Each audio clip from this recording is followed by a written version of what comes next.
he's the new teammate, so that'll be interesting to see how that shakes out. Crazy.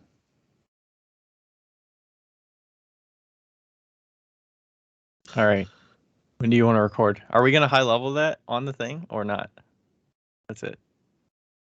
That's it because we forgot to record on That's all right. Zoom or whatever we're on Skype. Skype. Okay, let's start in let's start at not at the minute. At 15 seconds maybe? 10 seconds? 10 seconds. Okay.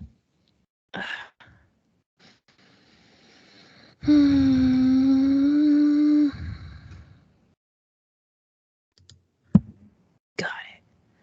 We got it. We're live. Lights out and away we go. We're live. I didn't do a little tester. Okay, we're good now. My levels are normal. Hi, Ryan. My joke, but all right. We'll just move past that. I didn't hear it. I'm sorry. I was so focused on my audio levels. I said lights out and away we go. Oh.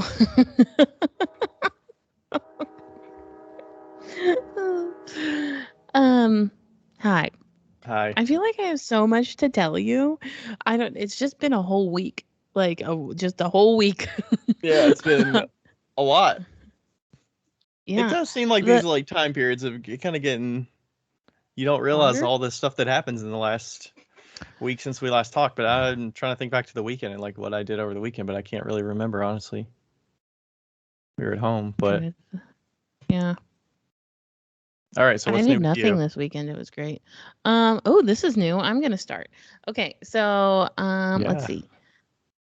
And I don't have my water, so I'll be right back. What? I don't have my water. Just talk. All right. Where is it? Is it upstairs?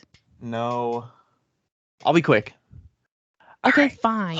Hold, peeps. Tell them a fun story. Okay, well. Okay, here's my fun story. Actually, not really fun, but Ryan's birthday is April 20th, 4/20, which I think is funny because it's pot day, but it would be funny if we, Anyway, on April 20th, you should wish him a happy birthday. And his wife's birthday is March 19th. So, if I remember correct, yeah, I think it's March 19th. And so that's in 3 days. Anyway, okay, he's back. He's back. He's back. I literally ran. Good job. Okay, so there's a few things that I've been thinking about this week, and one of them is the fact that, how we always say, if you have to buy, if you want to fire to cone 6, you should always buy a cone 10 kiln because you don't want to overwork the machine. Mm-hmm. And you want to make sure that you get the full life out of the elements. I've been thinking about that. And cars, really, except for F1 cars, just regular cars, how we never want to push them to the max because they won't last as long. And then I was thinking about humans and how, why are we pushing ourselves 100% if we don't expect anything else in this world to be pushed to 100%? Mm-hmm. I was like, what's the fucking point? I am now and forever in the future shooting for 75%.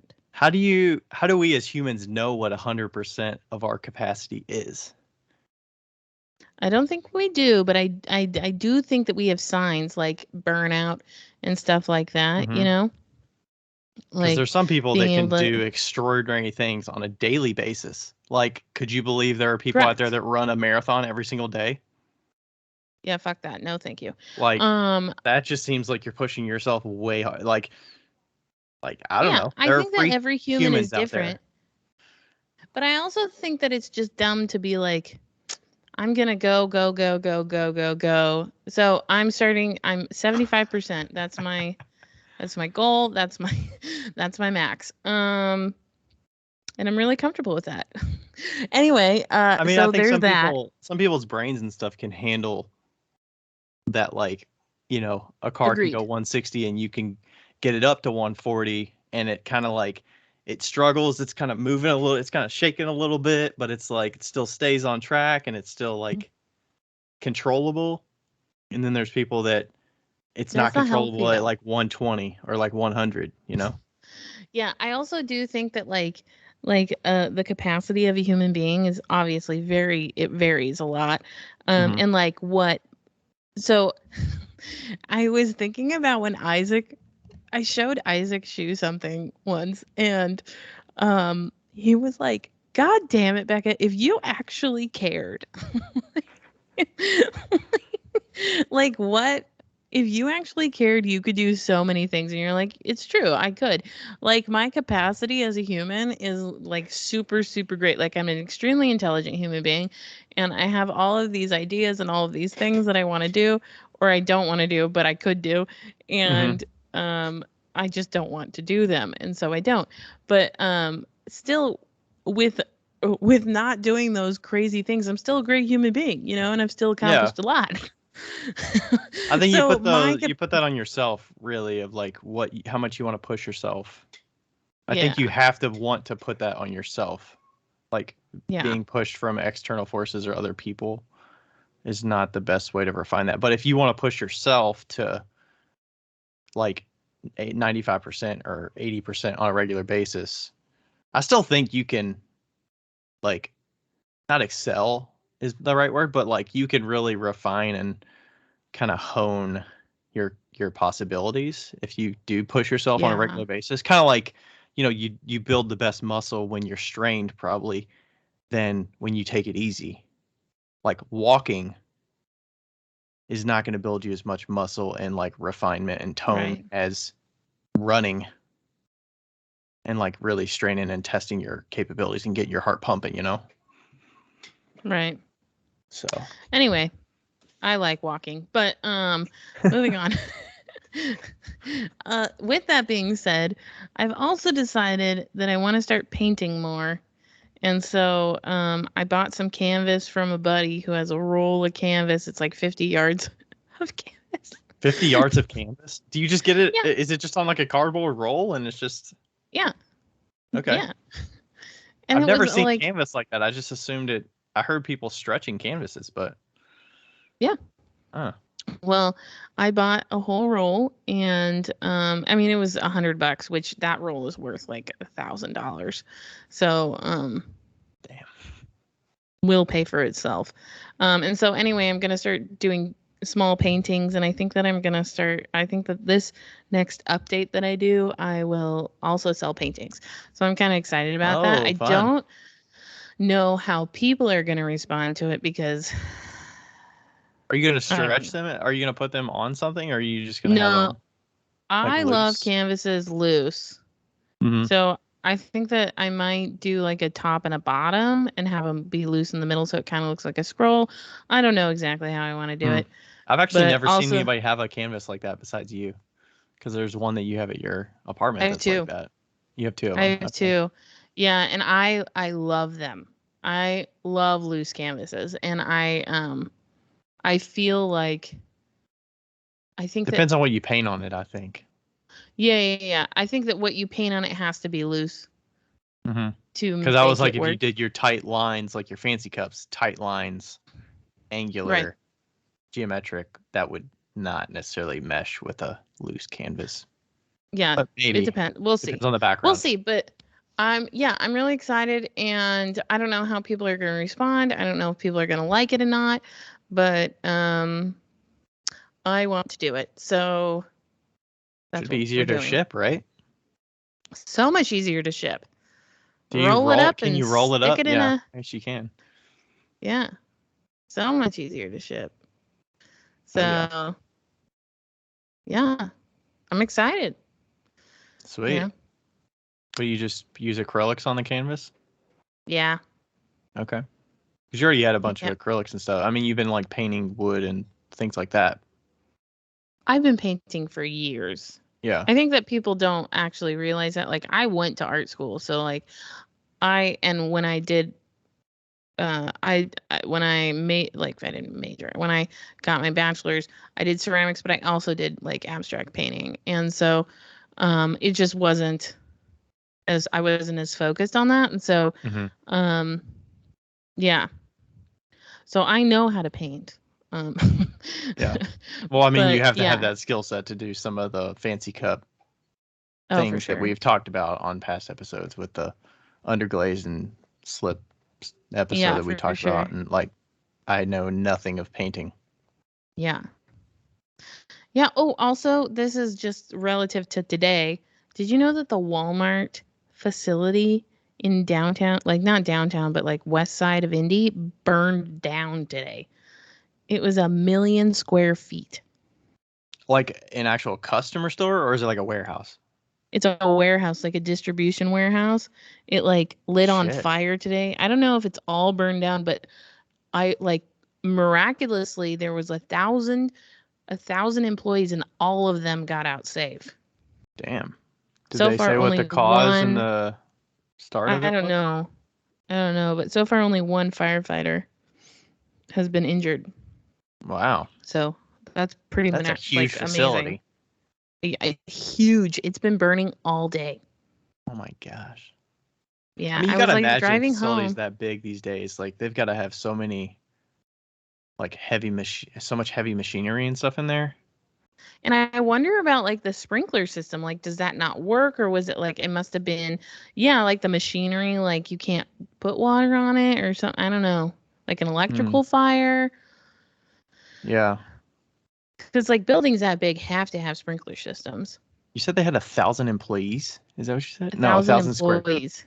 In there. Holy shit, that's a huge 1,000 place. employees inside the building, and they said it was 1 million square feet.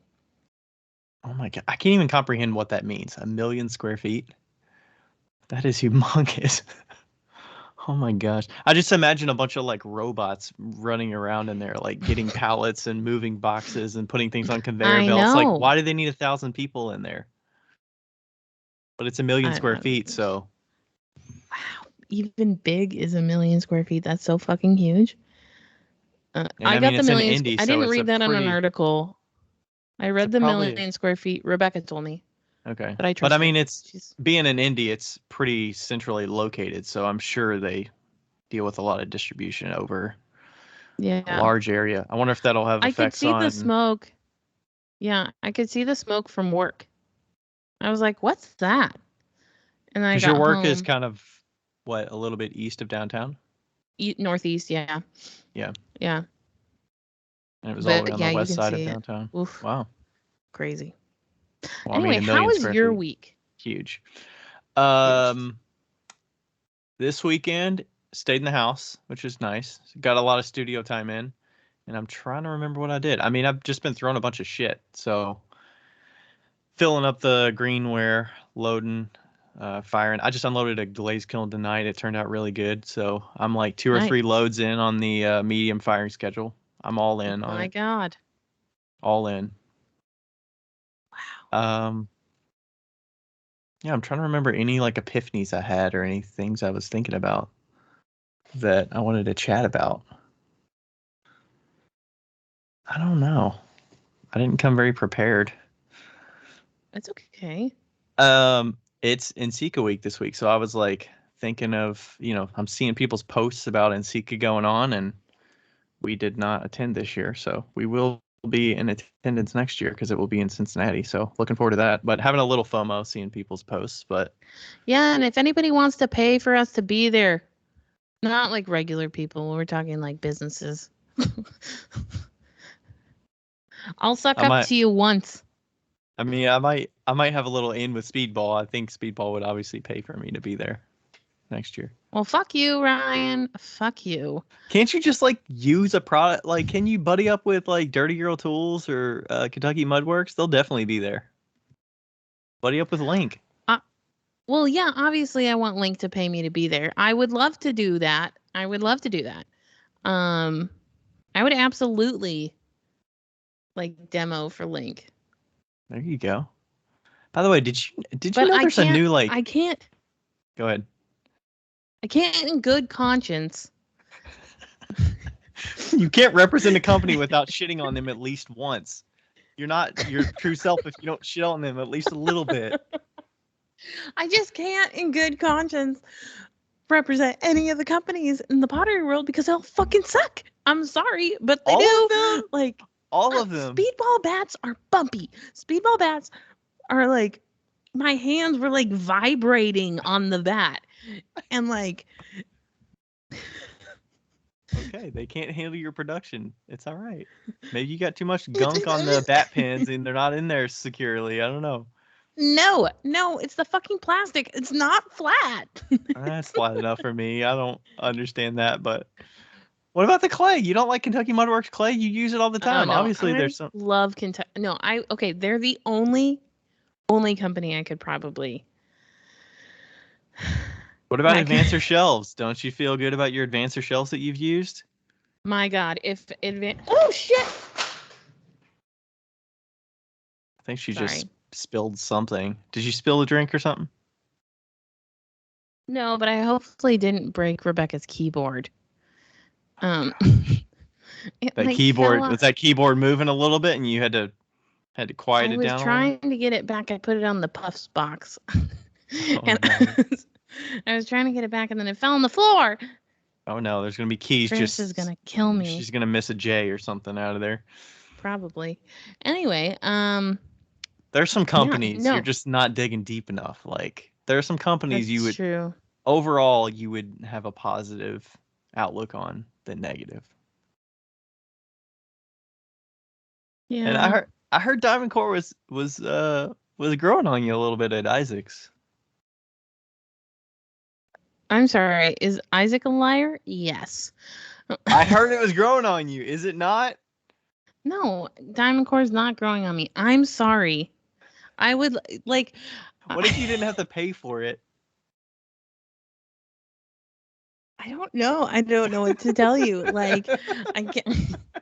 I don't know what to tell you. You like Mako stroking coats in I do love Mako. If Mako wanted to sponsor me, I would be more than happy. I think that's your best route, honestly, because your cups, I don't know how they are with social media and the accounts that share their stuff, but I think that's honestly like Kentucky Mud Works first, probably because they already know you and we talked Link, and then I would say Mako, because your stuff would set out apart and Mako probably, and you could actually talk about, love to be sponsored by Mako. I don't have anything wrong to say with them. You just gotta kiss a little ass, Becca. I'm so bad at that. I feel like you'd have to kiss less ass at Mudworks. Truth. Yeah. I tried to get her to give me one of those the bat systems that fit on the Shimpo Aspire, and the Dirty Girl bat system, yeah. Yeah. And I was like, I would love to test that, and it just like went right over her head. And I was like, come on, Link. People keep tagging me in that speedball giveaway thing. Giveaway for NCCA, and I'm like, I don't want any of those products. But somebody actually messaged me today and they were like, hey, I tagged you in this, I hope you don't mind. And I was like, yeah, I don't really care when people tag me and stuff like that, because it's not a big deal. And then they were like, I wasn't sure about Becca because I feel like she wouldn't like it, and I was like, she probably wouldn't care. Like, you can tag her. So I don't. It might have been the same. You can tag me if you need a person to tag me. It's fine. Or you can tag Just Wheel don't Talk expect Podcast. me to comment back. Yeah. There you go. Yeah. All right. I just feel so bad you got a year, Becca, to get in with somebody. Okay, I'll start tagging Mako in my things. Do it. And it doesn't take anything. And then people also, it answers people's questions. Like, some people probably wonder I don't know if you get questions about what underglazes are they, or are they underglazes, are they glazes, are they stroking coat, are they, Yeah. And the stroking coats are Mako too, right? Mm-hmm. Yeah, so you're a Mako girl all around. I am. There you go. Except for I got yelled at the Mako workshop when they were like doing the screen printing, And the lady was like, yeah, you can buy our screen printing medium. And I was like, just stick it in the microwave. I was like, just stick the glaze in a glass jar in the microwave. And she was like, do not say that. Do not put your glaze in the microwave. And I was like, it's fine.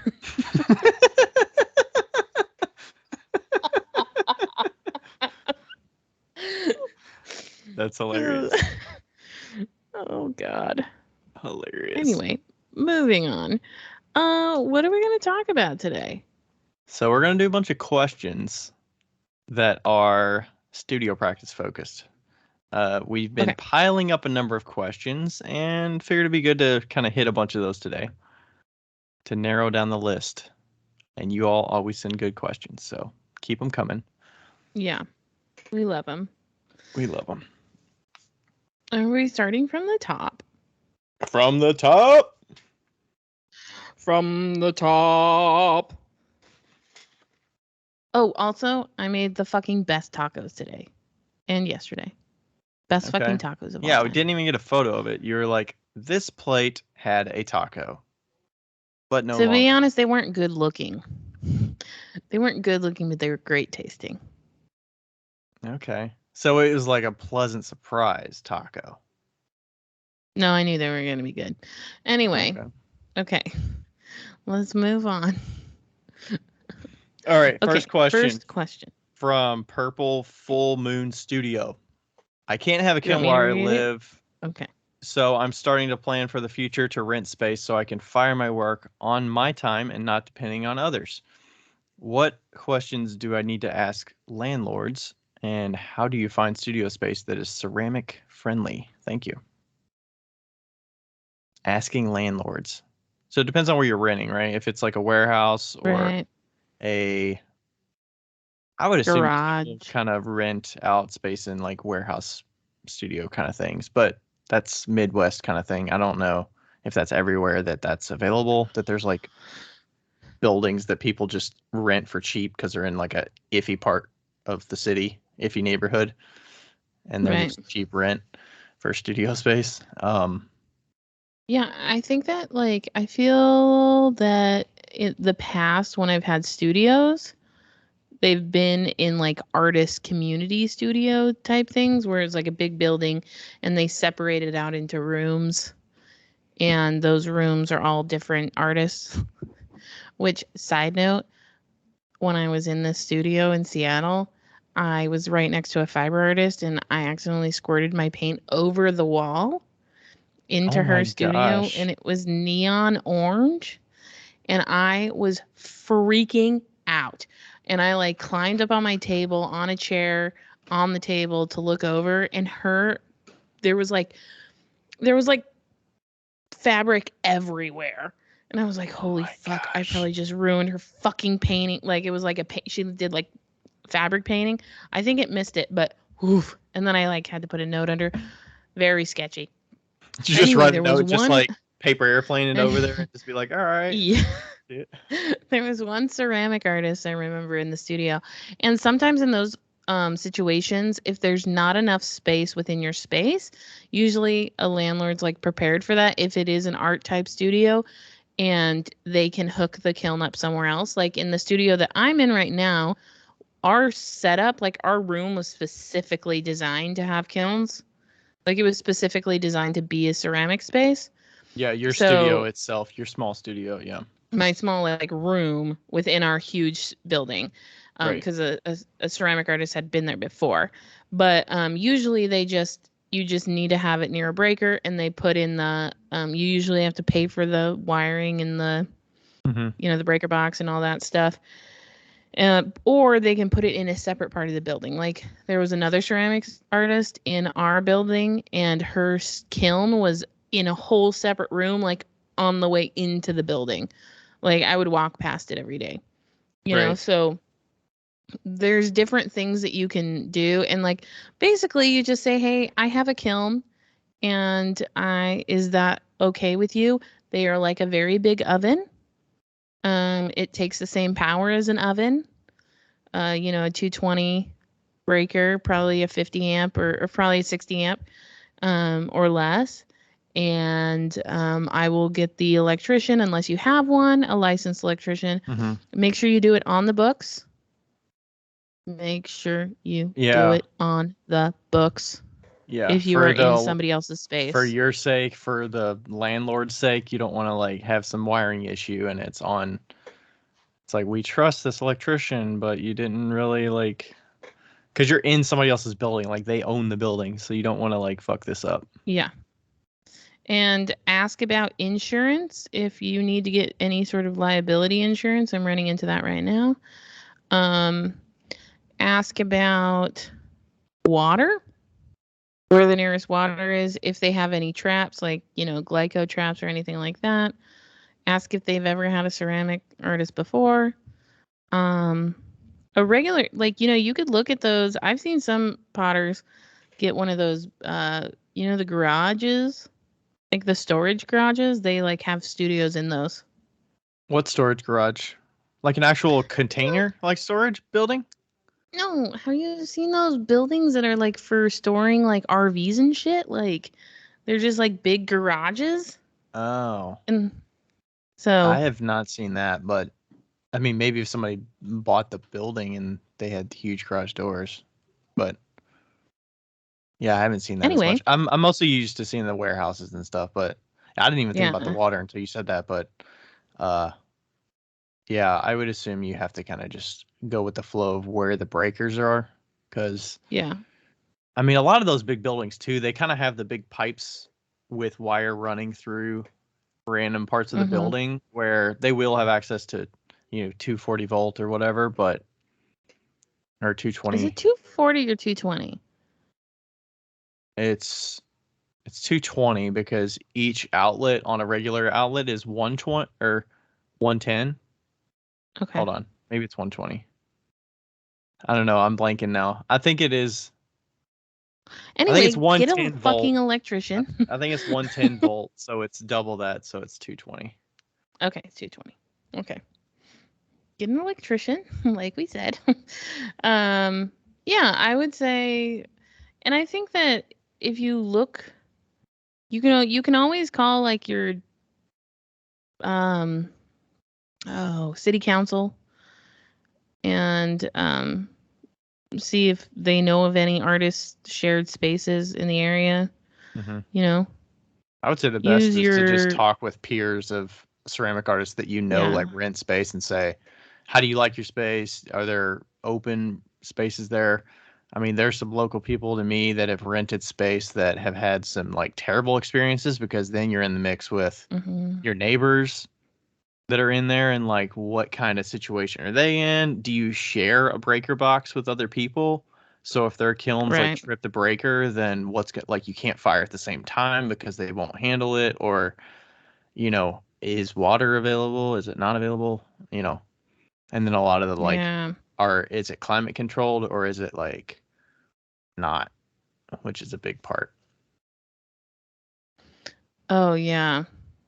I feel like that's a pretty common thing. Like, you're gonna pay pretty cheap if it's not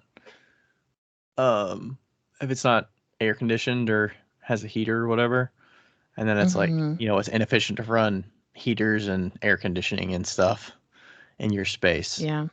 So it's like you have to adjust your schedule to fit with what's comfortable to work in. Yeah. I feel lucky because Dusty was the one that found our studio, or my studio. Yeah, your space is awesome. Do y'all have AC in there? I would assume you probably do, right? I think he does have AC. Yeah, it's duct. And my landlord is fucking amazing, and he's so chill. And yeah, I lit the dumpster on fire, and he was like, "No worries, it was bound to happen." Like, what a dumpster fire! What a dumpster fire! Yeah. All right. Do you want to go to the next question? Yeah, I'll do the next question. I'm gonna click that is answered. How do you go about finding a studio space? Okay, we kind of just talked about that.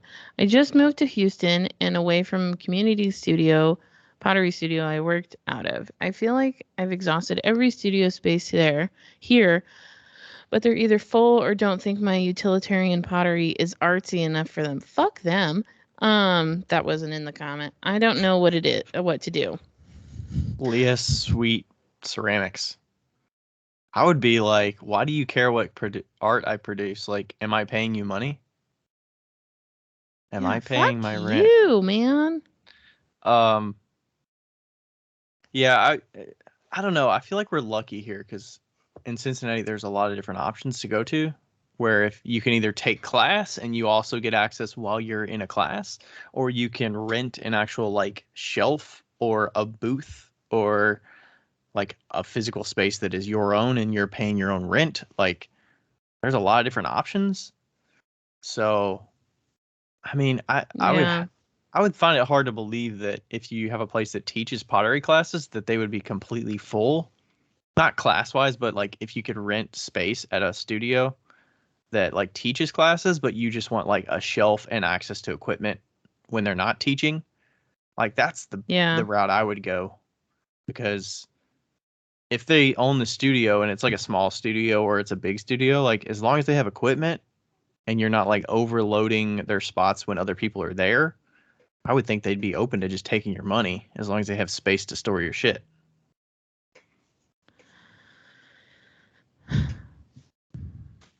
Yeah. I'm looking up Houston Pottery Studios. It looks like there's 3 main ones in the area, which I know. Oh no, it looks like there's Houston more than might that, be but pretty like, big. I don't know. yeah, well, and I think that obviously they've done their homework. Mm-hmm. So I'm not like bringing anything new or anything, but I was also thinking that it might be an interesting idea if you know of any Houston potters that are established, to go and like if you could manage to get a wheel and set up your own kind of studio at your house and then fire somewhere else. That might be a good option. Like if you found another artist that was like, and you were like, hey, can I pay you money just to fire in your kiln or something like that? Mm-hmm. It's like this is one of those things that if you had the money, it'd be like, fuck it, just make your own fucking studio Mm-hmm. and figure it out, because And it if you have the sounds like there's no space, other options. and if you rent or Right. And something if you like have the that, you space, don't have the space, which, then all you need is a wheel. Like you don't need perfect space for a yeah, wheel and storage. You just have to go with the yeah. transportation of pots route. But But this is also a really hard question to answer because we don't live in Houston, and so it's like, but I feel like Houston is very a vibrant city. I would imagine there's a lot of pottery in there. But it's like, or if there's a clay collective or community that is there that you can ask for referrals, yeah, or if you want to just ask the way of saying like, hey, is there somebody that can fire for me? I didn't go to her Instagram to see if how she was I feel like making, this is a but really old question. maybe. I don't know. I mean, I've seen Leah come back and forth with us a little bit, so it's not new new stuff that I've seen from her. Yeah. But yeah, it's tough. It depends on how much you're producing, right?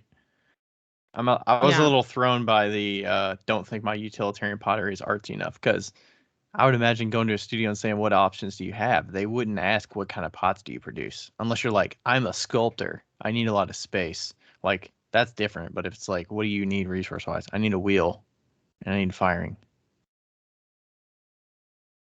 Like I wouldn't think the type of pottery you produce really matters. But Oh, it looks like she just got a kiln. It looks like she figured out her shit. nice. Yeah, I mean the kiln's the easier thing to get, I would Nice. say, than like kiln supply is up. I'd say wheel supply is probably a little bit tighter if you're getting it Leah, your used. stuff really reminds me of my stuff from like when I started. Not started, but like the way you're glazing. I like it. Like white on the top, colored on the bottom. I have always liked that. Cool. Oh, you have a kitty. Well, I'm glad that you figured your I'm glad you figured your shit out. And we're sorry that we didn't get back to you. Eventually. Okay. All right, next one says... Did you move that question? I don't know how to say it. Kitschy Ceramics? Cichy? How do you say that? I don't know. Kitschy Ceramics? I'm wondering if I'll you let had you any... butcher it. I'm wondering if you had any episodes that talk about best practices for firing with an old kiln sitter kiln. Thanks so much. When's the last time you had a kiln sitter kiln? 2018. Good old manual kiln. So I had a well, actually 2016 probably. I had a manual kiln, and then I got the box to convert it. Rig it up, yeah. Yeah, Seattle Pottery makes the box where you just plug in the manual kiln to the box, and then it reads the thermocouple. Like you just install a thermocouple in it. Mm-hmm. Do you have one of those boxes? No, you mean one that you mount on the wall. Mine are all attached. Yeah, mine you mount it on the wall. But yes, I fired with a old kiln sitter kiln for a long ass time. Mm-hmm. And I don't think we have talked about that. But yeah, I don't even think we talked about it in our kilns episode. We were talking mostly about electronic controllers, because if you're buying a new kiln, I would say there's probably no reason to buy a new kiln sitter kiln. Like a new manual kiln. If you're going to spend the money. I don't think they make kiln sitter kilns new. They don't?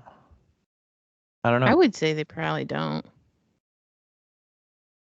Probably not. I do, however, miss the what I miss about having a kiln sitter kiln is that kiln waking up at 3 a.m. to turn it up, or I don't miss that. No. In the middle of the winter on your front porch? Oh God, that was the fucking worst. I had to go down 2 flights of stairs outside down into my basement. Ugh, the worst. But what I miss about having that when I had the box that was the electronic controller was the safety of having that kiln, like the cone in the kiln sitter, because it would shut it off regardless. Like if it got, I'd always put a bar 7 bar cone, so it would never get hotter than cone 7. Like if the electronic controller mishapped, I'd always have a safety.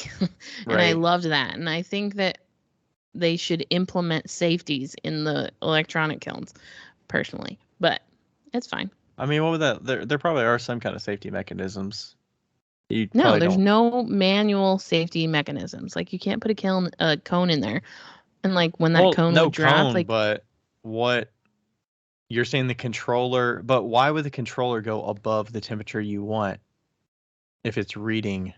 Like, what would have to happen to the thermocouple for it to actually go above the top temperature? How many times have you seen somebody post on Clay Buddies, oh my God, it went way too hot, and now my kiln's ruined? I don't know how that happens, though. Is that user error where they set cone 6? Yes, it's user error. They accidentally, instead of 06, they do 6. How do you fix that? So it's like you put a fucking kiln with a cone sitter, and then when that cone hits 7, it's like, boom, off. I don't know. I don't know if that's good enough. I mean, if they don't realize they're typing in 6 versus 06. Everybody makes mistakes, Ryan. Anyway, I know, but you're not going to fix don't it. have. I don't know. I don't know, maybe. We don't have one for old kiln sitter kilns, but I think it would be a good idea to, like, do we know anybody that has a kiln sitter kiln that I mean, what like general tips would you have?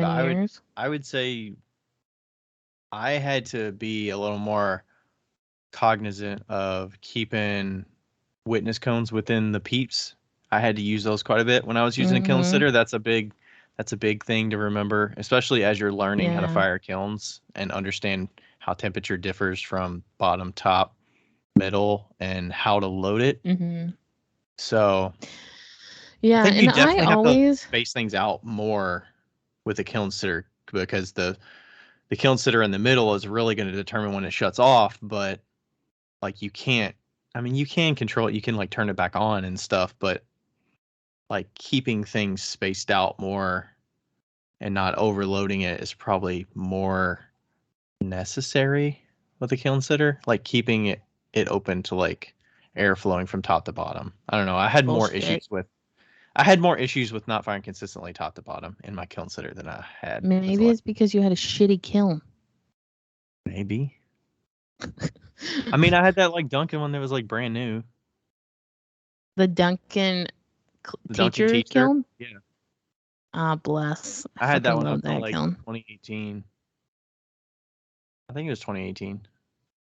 If somebody offered me a Duncan teacher kiln that was a kiln sitter kiln, just like cones, no electronic controller, like one of those teacher kilns, I would fucking take it in a heartbeat. Mm-hmm. A heartbeat. Yeah. Great for bisking. I would say also use bars.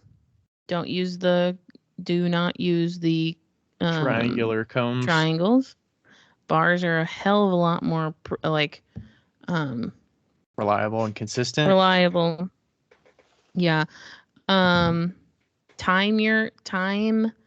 your firings to make sure that if something does go wrong, like one time my cone melted in the wrong space and it held the kiln sitter in place.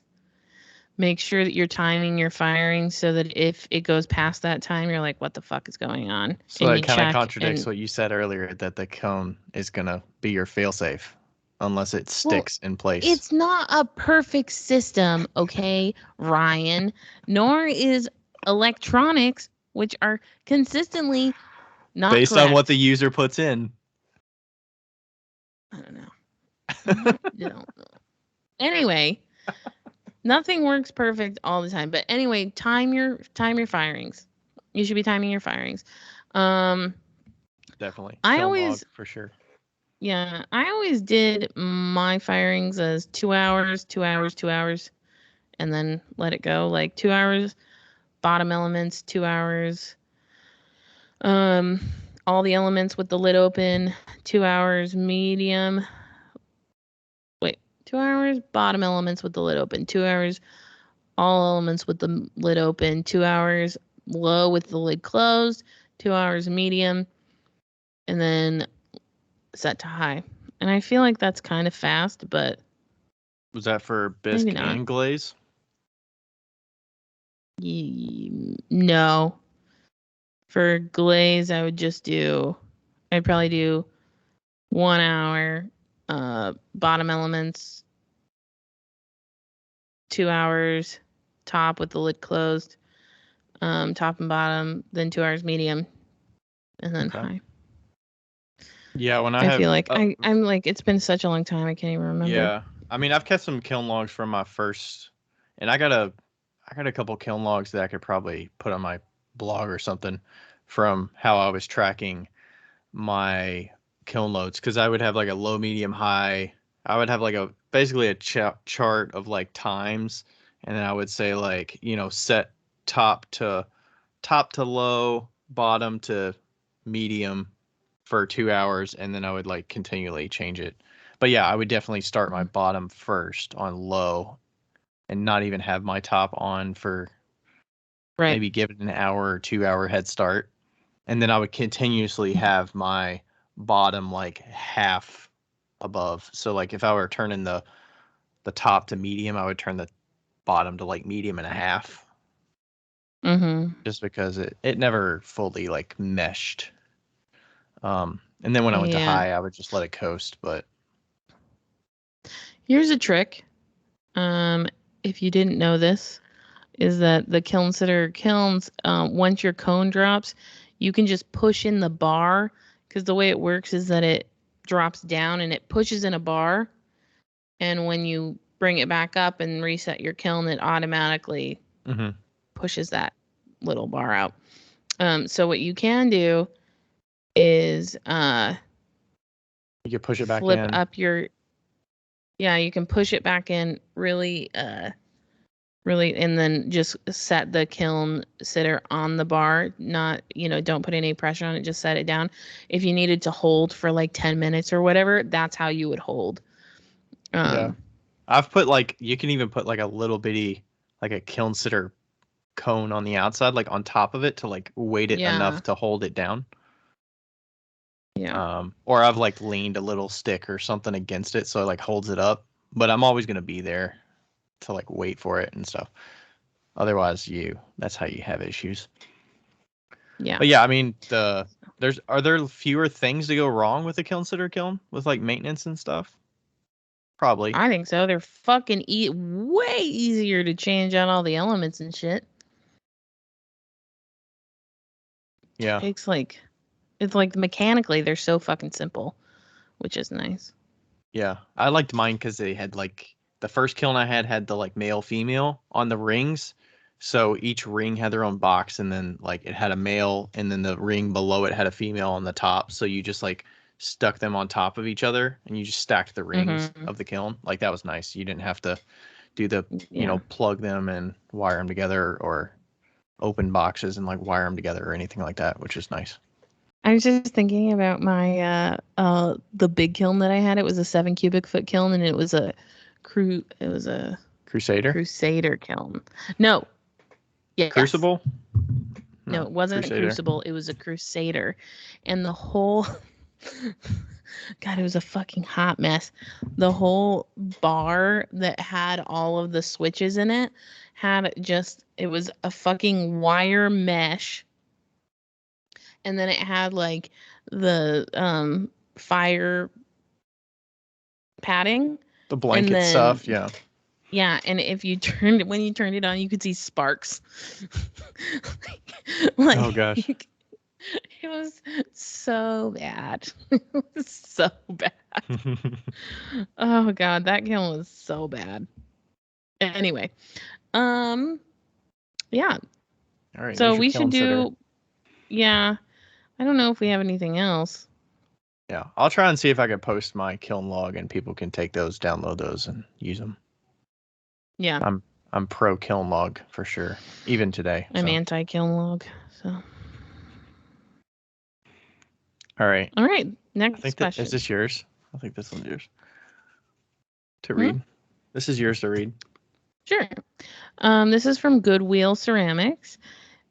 Says, talk about fuzzy clay mold, would you? I know people get it in their actual clay, and I've heard people say it's not bad health-wise and actually makes their clay a great consistency when it's wedged in. I get it on my masonite bats when I keep stuff in my damp box for a while. Could we get Becca to break down the science of it for us? No. Just wondering if it's something to worry at all about. I don't know any science. I'm bad at science. If you want the science, go to the For Flux Sake podcast, because they just had episode 15 that came out. It's titled, "Is My Moldy Bag of Clay Really More Plastic?" I have not listened to it, but I feel like this is exactly what Jody's asking about. Yeah, but I also think that you should always be a little bit worried about mold. It depends on if you have a mold intolerance, if you're somebody that is affected by mold, like me, I've been cutting mold off of my cheese for years. I'm fine. But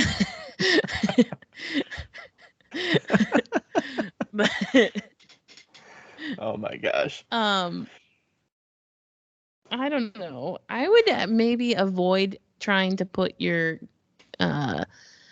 bats in the damp box if they're getting mold like that. Mostly because I feel like the masonite would break down faster if they get so much mold on them. I mean, as far as my drywall boards definitely get the mold. Get mold. Yeah. Yeah, because if I just put wet pots on them, it'll develop. And I think if I were to cut open one of the drywall boards, there would probably be mold in there. Yeah, I don't think it's ever good, but also it depends on how like Rampant I it don't is. know, or how particular you are. Like if I see mold, I'm like, meh, it's mold, it's fine. Um, if somebody else sees mold, like if Rebecca had mold, it would not be okay because she cannot handle that. Like her asthma can't handle that. So I think that it's definitely per person, whether that's an issue or not. Hmm. In clay, wedge it in there, doesn't matter. I don't think it makes it more plastic. I think it just makes it smelly.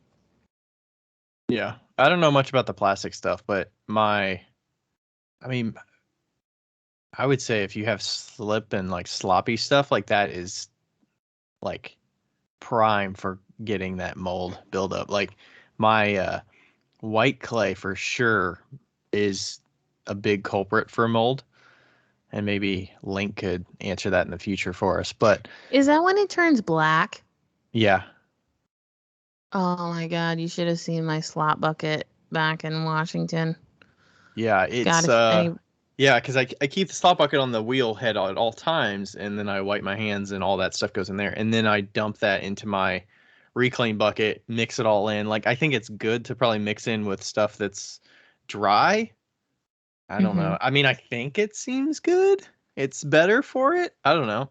It seems like you're mixing like older, like moldier clay with like fresher clay, or Yeah.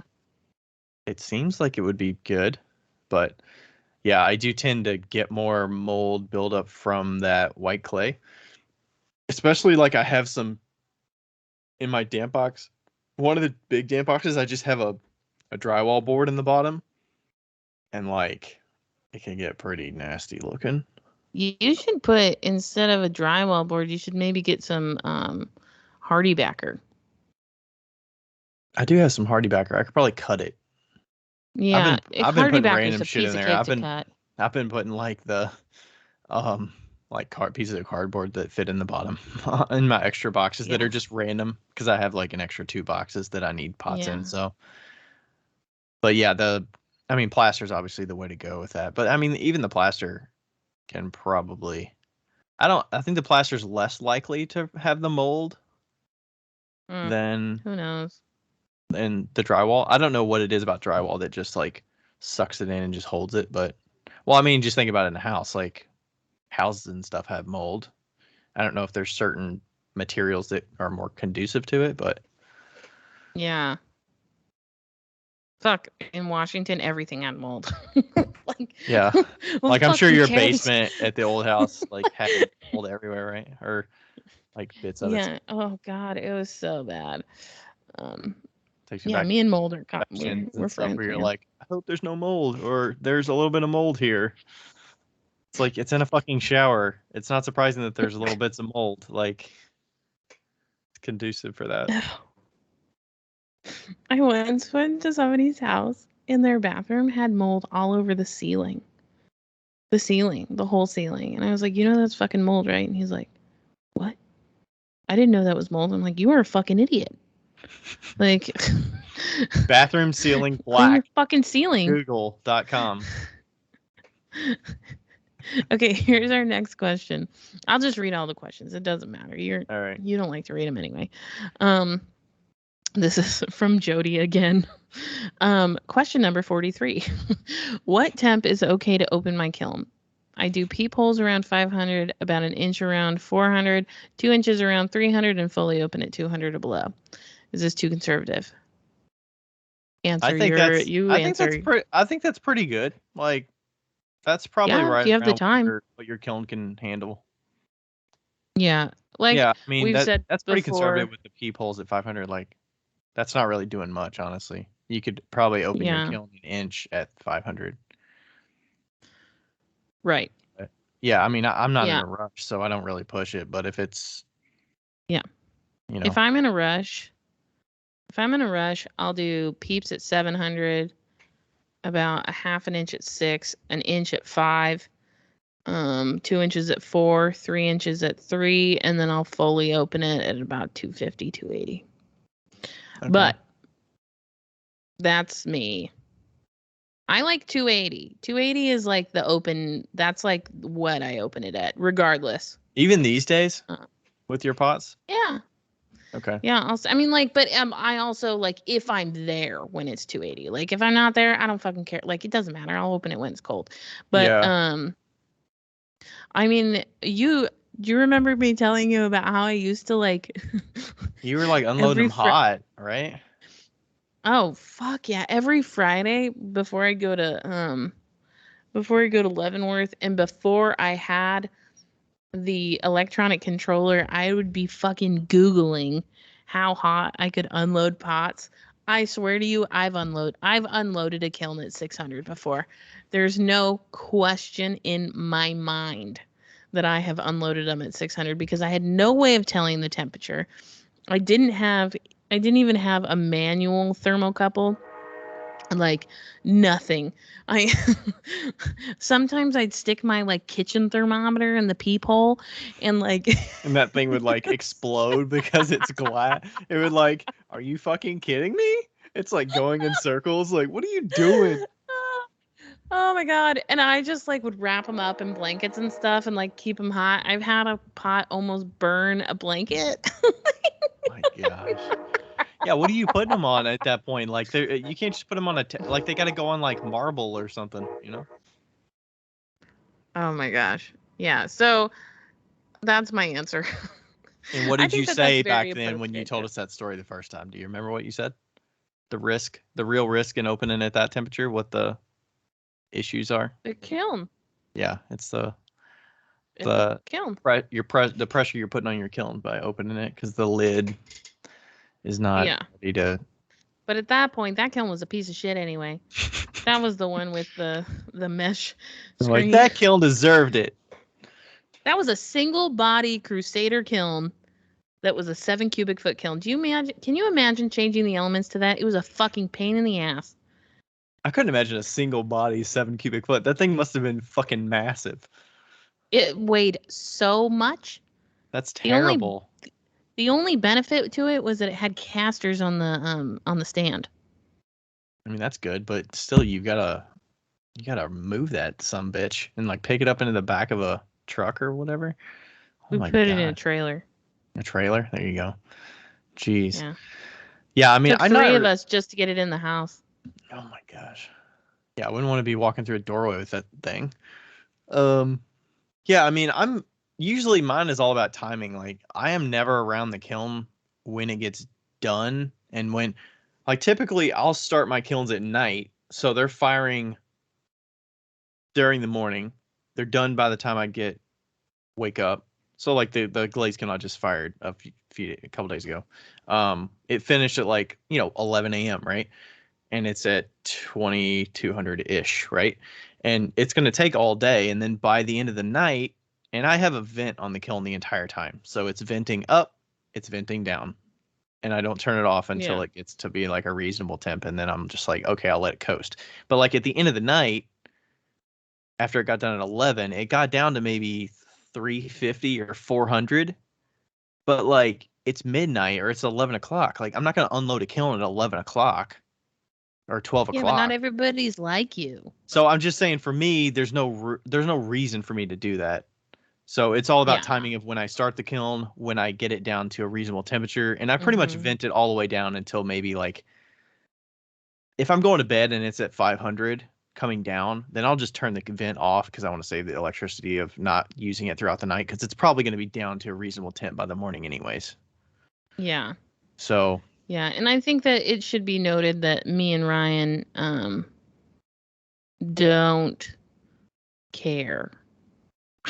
Like we're not like we've been doing pottery long enough and we do the same shit all the time every time that opening up a kiln is not Christmas to us. I yeah, think that I'm should not be in a rush noted. to Like, unload. Like unloading the kiln yeah. is not because I'm going to a show. I plan ahead enough that the kiln that I'm unloading is likely to Yeah. restock me for the like 2 or 3 weeks down Yeah. the road. So I'm not Right. taking And it I to a think that show. a lot of people are really anxious to unload the kiln, which makes absolute total sense. We're just not those people. So we, you know, Yeah, I mean I might peak or something, if but I'm I'm not gonna I'm if not I'm gonna crank it unloading it, open and like, all right, I yeah. need to put like I'm never putting gloves on at this point to unload my kiln. That's Yeah. how long I wait to unload my kiln. I rarely do now too. Yeah, and like we're just never in a rush. Like I think this last week when I did my pot drop or 2 weeks ago or whatever, that was the first time in a long time where I was like, gotta get the kiln, like to this temp. We gotta get it cooling quickly and Well, plus you shit had like that, finishing steps, like you have to sand it afterwards. So yours is not Mm-hmm. done. Like my sanding is like a 30-second sand on the bottom. It's not intensive sanding on Right. every piece. So Yeah. all right, can we jump down a Cool. couple below Jody's and then go back up? Yeah. Which one do you want to do? All right. That long one? Yeah, Tori Solis Ceramics. Okay. I have a question, and it might not be in your wheelhouse because I know you all focus on functional mid-fire work, but you're very experienced and you know a ton of folks. So here it goes. Does a low-fire terracotta vitrify? I know that's an O4 vitrify. I know the absorption rate is still high, above 10% specifically. I'm wondering if there is a way to work in a low-fire terracotta to make planters that would be strong enough to stay outside in the winter. Would they always be susceptible to cracking due to absorption of water expanding when they freeze? I enjoy the porosity because it always allows plants roots to breathe, is susceptible to cold weather. Just as trade-off for that, question mark. I see a lot of people in a plant pot auction group I'm in who label their pots as fully vitrified and freeze resistant. How could I make a pot that would be freeze resistant? Would I need to aim for a low absorption rate under 2%? And wouldn't I lose the porosity? I currently enjoy and value. Oh, the porosity I currently enjoy and value. Specifically, I'm currently working with Armadillo Longhorn Red Clay. Should I be telling everyone who buys a pot that it needs to come inside for the winter? Wow. That was long. I hope that everybody understood that because this just like brings me back to reading Bible verses in high school. like All right, Becca, can you please read chapter whatever? Let's start verse, at whatever. John 5, chapter 20, and let's go around the class. And then you read like a whole thing, and you're like, what the fuck did I There's just a read? lot of punctuations that I did not get correctly there.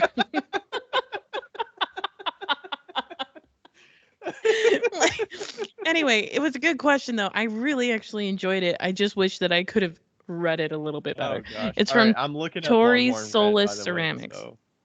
Okay.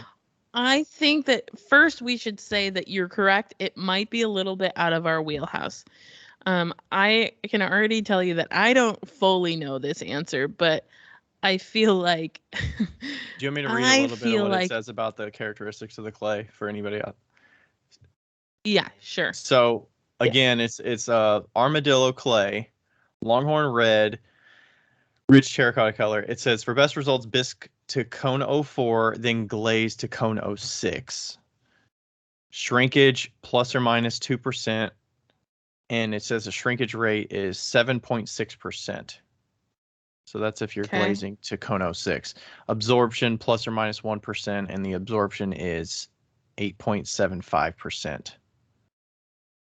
Okay. So I'm trying to remember the difference between the absorption and the shrinkage. I feel like you answered your question within this question. Yeah, I think it's a trade-off, right? If you're going to use that clay, part of it being terracotta is it's going to have a high absorption. And if you can't go higher than cone 06 to minimize the absorption, then, that's the characteristics of a terracotta, right? How do you even, I don't see how you have planters and stuff that are not glazed on the inside that are not going to break in a freeze. If they have any kind of absorption, they're probably going to be prone to cracking anyways, right? I also do not do planters. Like I make planters, but I don't do plants. Like that's not my thing. I have one plant. I have one plant. His name's Britt. And He lives at the studio, and I water him once a week, and that's as much as I can handle. So, here's okay. The first, let's break this down. The first question is, does a low fire 04 terracotta vitrify? No. Can it vitrify? Can a low fire clay vitrify? Yes. And what are we considered vitrify? We're considering vitrify as an absorption plus minus like 2% is kind of 2%. Mm-hmm. I have seen a cone 3 clay vitrify. I've never seen anything below that vitrify. Of course, we don't know all the answers, so we could be wrong. But I would say no. A low fire terracotta will not vitrify.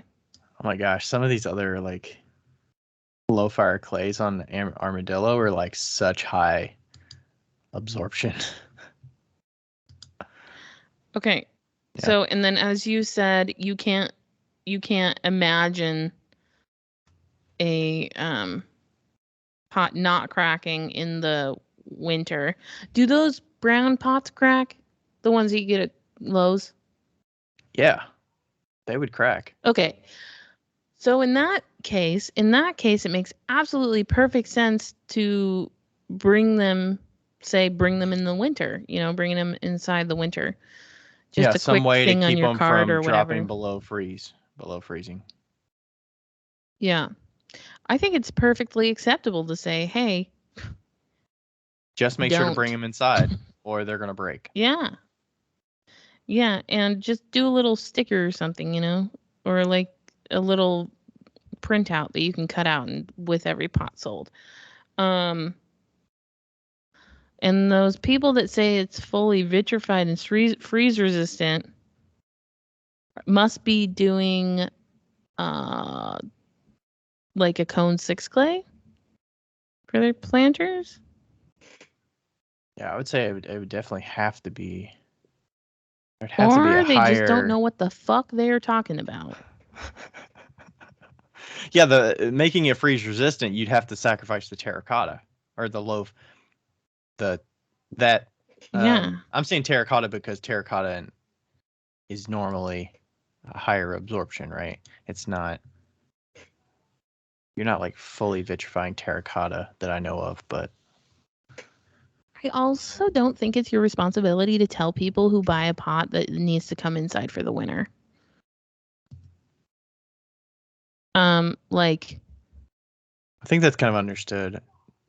Yeah, I mean, I think that it's. But I mean, nice. You said you don't have plants, so I mean, you might not know. No, I would even know that. Okay, if I'm gonna leave anything outside, I know it's gonna break, right? Mm-hmm. So, I think that it's not your responsibility. However, it's a nice gesture. Yeah, and I want to say Tori comments to me sometimes. Yeah. I'm trying to see how big her planters are. Is there a reason that she would not have people bring them inside? But they don't look humongous. It looks like she's in Dallas, Texas. Yeah, they're not freeze in Dallas anyway. They're not humongous, but yeah, if they bought them online or something like that. Yeah, I would just put kind of a recommendation. Hey, just make sure to bring these in so they don't risk cracking. Yeah.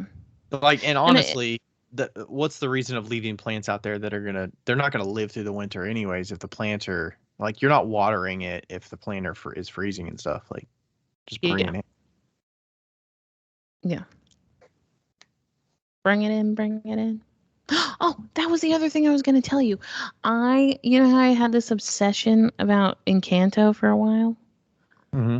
Yeah, you got deep on stories about Encanto. I was like, I'm not even going to read all this because I don't even know what this movie's about. So it was a lot. Anyway, I have the first song of Encanto stuck in my head continuously now. In my brain, when I'm walking anywhere, that's what I'm singing in my head, and it's really fucking annoying now.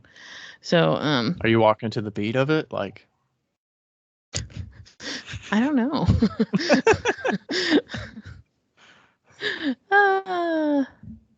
Can you sing it for us? I could. What is it? Like, what's the song?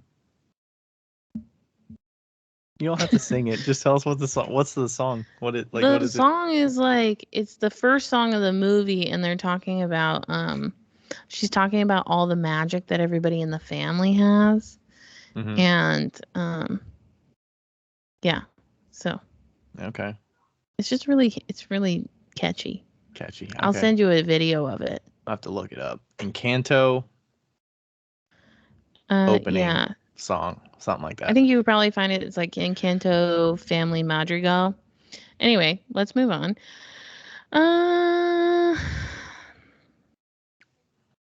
Hi there. I noticed Ryan using a little sanding pad on his spoon rest the other day to smooth the bottoms, and I'm wondering if there's a reason why this is better or worse than a grinding disc on the wheel head.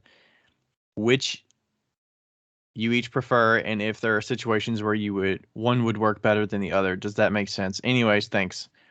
At Mostly Mugs. Yes. Sanding pad on spoon rest. It's just more efficient for me. I don't like the whole, like the wheel. Like if I put the grinding disc on the wheel, I will generally keep the splash pan clean or put a towel down or something, because I do have to wet. You have to wet it to keep it like a longer life. So you got to add water to it, and then you sand it and holding your hand and shit, and like it's just messier to do that than to just dunk the sanding sponge and then go in a circle, use a little elbow grease for like 30 seconds. Well, I think it also matters if your piece is flat or if there's glaze on it or something like that. I think that it's good to use a sanding disc or put it in a Giffen grip and use the pad on it if it's got glaze on it or anything like that. I personally don't use my sanding disc anymore.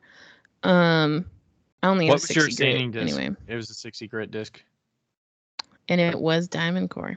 Oh, it was. Mine's a 120. That's the lowest grit that I have. My disc is 120, and then the sanding pad that I use on all the other pots on a regular basis are 240. So, and that's all I sand. I'm not sanding more than a 240. So, right. And like when we're sanding our pots, it's not like the shitty pots, like basic bitch mugs and shitty pots. When we're sanding those, we're just sanding them to knock down that grit real quick. It's not to like have a smooth ass bottom or like a shiny ass, shiny bottom. It's just so that it doesn't scratch your fucking table, Yeah, exactly. Yeah. And I think that if you were if you have a Giffen grip, then I think the sanding pads are more affordable and they're more versatile. If you don't have a Giffen grip and you do have a lot of runoffs, I think a sanding disc is better. But yeah, I mean, I think you kind of have to use the disc if you have a lot of runoffs, unless you're using like a Dremel or something like that to sand runoffs. But that's a good point. Like the sanding pads are really, really intensive if it's a drip. Yeah. Yeah, if there's any like bumps, like big bumps, you are going to want to use a sanding pad. You mean disc? That's what I meant. Big bumps, yeah. Because you just hold the pot and then you hold it right on where that bump is and just kind of let the wheel do the work to grind it down. Yeah, so I was wrong. But yes. So I think there are like very specific times, Yeah. And I mean, I've gone the route of, sanding them by hand with, 2 and 3 different types of pads, but it wasn't worth it for me. Like I had to tell the customers, oh, by the way, you should feel the bottom of that. It's really smooth, but like, it's not worth the time to do that for me because the customers don't notice. Yeah. And if I added $5 to it, they wouldn't. Like they much rather pay less for less work. Yeah. And I was making so much stuff at a time that, so I actually take a sanding disc to the shows with me. So I have a 60 grit, and when somebody buys it, I just do a quick sand and then pack it up. So I don't actually sand it right when it comes out of the kiln or anything like that. It's usually just, when I take it out or when I sell it. And I'll also, if I forgot it, I will rub 2 pieces together on the bottom. That Oh, works I do just that as well. coming out of the kiln a lot. Yeah, Just that to get the works little just as bits well. of kiln wash off. Mm-hmm. And then there was you mentioned the price too. The disc that I have is like an 8-inch grinding disc. I Mm-hmm. kind of wish They're I would have got a little expensive. bit bigger one, but yeah, they're expensive. I want to say the disc was like $55 or something when I bought Yeah, it. do not. I'm sorry, DiamondCore. I can't help you out here. Do not get them from DiamondCore because you can buy the discs on Amazon for like $20. And the only thing that's different is it has a fucking hole in the middle. Like that's it. Is it the same kind of like? Do they have different diameters, like a 6-inch Yeah. or 8-inch or 10-inch? Yeah. They do. Okay, Yeah. because those are meant to go on like they're like Velcro normally, and then they Velcro to I think a lot of them are actually sticky. a But polishing stone thing, and you like yeah. polish things. Yeah, I mean like you can find them on Amazon. You just search diamond sanding disc and or like 8-inch diamond sanding disc. I'm sorry. I just don't. I mean, I don't use my grinding disc that much, so I've had that DiamondCore grinding disc, that 8-inch one, since 2018, and I haven't had to. As long as you keep up with it, like you definitely need to keep Yeah. it wet.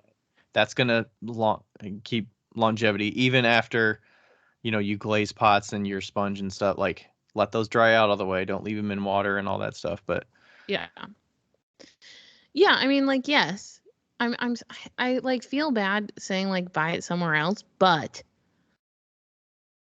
like when you can find it half off someplace else and you can find a company in the United States that makes them in America instead of making them in China, um like somebody else we know, you can find a company that makes them in America on you can go to Amazon, find the company and then buy it from that company direct, and it's half off of what you would normally pay for a certain company that is in the and cereals hey, community. if you do want to spend $20, give it a go. If it works and you think it's Yeah. worth it, then buy it again when it runs out. Or if you Yeah. don't need it that much, like a $20 thing that you use once a month or once every 3 months is not that big of an investment versus something you get $55 that you're going to use once a month. But Right. if you're using something like every single week, maybe you'll see the difference. But it depends on what Yeah. you need for the job, and how much you're going to use. Like I almost never use my grinding disc anymore because I don't have glaze runs. And if I do, usually like the piece is kind of ruined or it's not worth my time to sand it down. And I'm just like, whatever. Yeah, and you know what? Also, what you could do if you don't want to buy a diamond one and you wanted to sand your pieces down and you had some time during this stage, you could just get them wet, sand them down with just a regular sandpaper. Like you could get a regular sanding disc and put it on a piece of on a bat. And you You know, sand bisqueware is what you're saying? yeah, you could sand the bisqueware, but I wouldn't do that. But I think that's a waste of money. But I wouldn't do that for the dust. I mean, and you probably don't want to. I mean, I guess you could dunk the bisqueware in water or something. yeah, you have to dunk the bisqueware. Yeah. But Yeah. man, oh, that's how I'm gonna get silicosis. I just don't like extrapolating the time it takes to sand things where it's like, that's why I do the bare minimum. Like I didn't even start sanding stuff until last year, like the bottoms of almost every piece until last year. So, especially when I had the grittier clay, like the white clay, pretty smooth, no grog. So it's not really that big of a deal, but Yeah. all right. Thanks for that question. Mostly mugs. All right. What's next? How do you recommend refiring pieces if the glaze didn't turn out right? Do you need to add more glaze, just put it back in this kiln, or scrap it? What is the risk of using a piece that is underfired? That came from Ryan Durbin. Good old RD Oh, did Ceramics. it? I threw that in there just because I thought that'd be a good conversation. Um, yeah, it It is depends a on good. what I like this question. you mean by glaze didn't turn out right. I sometimes have pieces where there's wax on areas that don't get glazed because I just Yeah. wax pieces and they just don't get covered. If it's in an area like on the side wall or inside I'll just usually keep these bottles that have glaze in them that I use for other things around the studio and when I'm glazing things. So I'll just add a little bit of extra glaze there and then let it dry. Like don't let gravity take hold and like let it run all the way down the pot, but like make sure it stays in that little spot. I've heard of some people like heating it up with like a heat gun or putting it on a kiln that's hot and like letting the piece heat up a little bit and then putting the glaze on so it'll dry quicker. But I'm not like, if a glaze doesn't turn out perfect, I'm not that particular. Like if it's in the realm and it doesn't have like unglazed areas, then I'm fine, honestly. I'm like, it'll sell. Like it's not ideal, it's not perfect, but it's like, Yes, but you're not everybody. so that's my perspective on refire. That's when I would refire something versus other things. So I actually saw a video that Britt did a while ago, and it was how to refire pieces. So you could probably Google it, YouTube it, Jon Britt, refiring, reglazing, refiring, or something. I don't know. But the way that he recommends you do it is, it takes a little time, but I think that it's worth it, in my opinion, because I have refired quite a bit of pieces. You dip it in glaze first, and then you set it down, upside down, and you just let it dry. Like I would always set mine down on a wire rack. So you set it down and you just let it dry, and then you dip it again. So if you dip it once, it's not attaching to anything, so it'll be really, really thin. But if you dip it again over the already dried glaze, it has something to hold on to, so it attaches to the already dried glaze. And I found that that is helpful. So that's how I always... What makes it stick in the first place on the first dip? It's really thin. It's like super thin, but it just, I mean, if it's thick enough, there's just enough there, and that's why you like a little residue. That's why you keep it upside down, so it just drips off the excess. And yeah, it just drips off the excess, and you want it on something so that air can get inside, and then, or like, because if you're doing it on the inside, then it's not that hard. Just pour it out. But yeah, that really helped me. Just remember that if you put it back in the kiln, it's gonna melt a lot more. So keep that in mind. Because there's thicker glaze. Yeah, I've found that refiring things just produces longer runs, and then it more risk to the shelf. Like that's for me, a lot of things are not worth refiring because I'm risking the shelf in that aspect mostly. Yeah. And what's the risk of using a piece that is underfired? Vitrification. Underfired pot. I mean, it's not fully glass. I think that question was mostly about like if it's a cone 6 glaze or something, it's to cone 5 or something, or cone 4. If it's in a spot that's a little cooler, is kind of what that meant. I mean, your glaze is not gonna be fully matured, so yeah, that's where you probably would want to refire. And that's probably less risky to refire because the piece hasn't got to its full melting point. So yeah, there's less gravity in play with like glaze movement. Yeah. If the whole kiln is underfired or something like that, like that's less risky to just refire it to get it to the right temperature. Yeah. Yeah, the glaze video is called Reglazing Pots. And that's on Jon Britt's page. And then he's got another one that says refiring on the side or side firing. That's probably more atmospheric firing stuff, but yeah, it looks like good old Jon the Potter has a how to reglaze your failed pots. So yeah, there's a few videos out there. Cool. Wow, alrighty, done really well. Wow, we like answered a lot. Okay, let's go back up to this Jody one here. Can you balance a bowl on posts if you have no more shelves or space? I wouldn't. Depends on what kind of bowl you're talking about, right? How big the Yeah. diameter of the bottom is. Touche. I mean, if we're talking like mini pinch pot bowls, like would you do a pinch pot bowl on a post? Oh, for sure. Yeah. So as long as I would say as long as the base of the bowl is not, there's more of the bowl sitting on the post percentage wise, or like diameter, like there's more mass of it on a post than not on the post. So like if you have like an inner foot and it's only resting on the inner foot and the outer foot is like hovering, I would not put that on a post. Right. Yeah, I think that, yeah. I wouldn't do it unless it was something very tiny, and I definitely wouldn't do it if it was flat. Because with what we're firing to, I feel like the most of the clays that we use moves a lot in the kiln. Mm-hmm. So Even if that's it's why I like my wouldn't do gritty it. red clay, like putting a spoon Yeah. rest on a post that's only 2 inches or 3 inches in diameter and the spoon rest is 5 Mm-hmm. inches in diameter, that'd be pushing it. I'm not like I might put a small plant saucer on there that's like 4 inches in diameter on a 3 Right. inch post, but that's where you're kind of getting iffy. I'll definitely put shot glasses on posts all the time. Yeah. I've even done I have done spoon rests in the past where you have those like 3-prong triangle things like the stilts. I'll take the Yeah. stilts and flip those upside down. So usually they have Oh, the that's a little great feet, idea.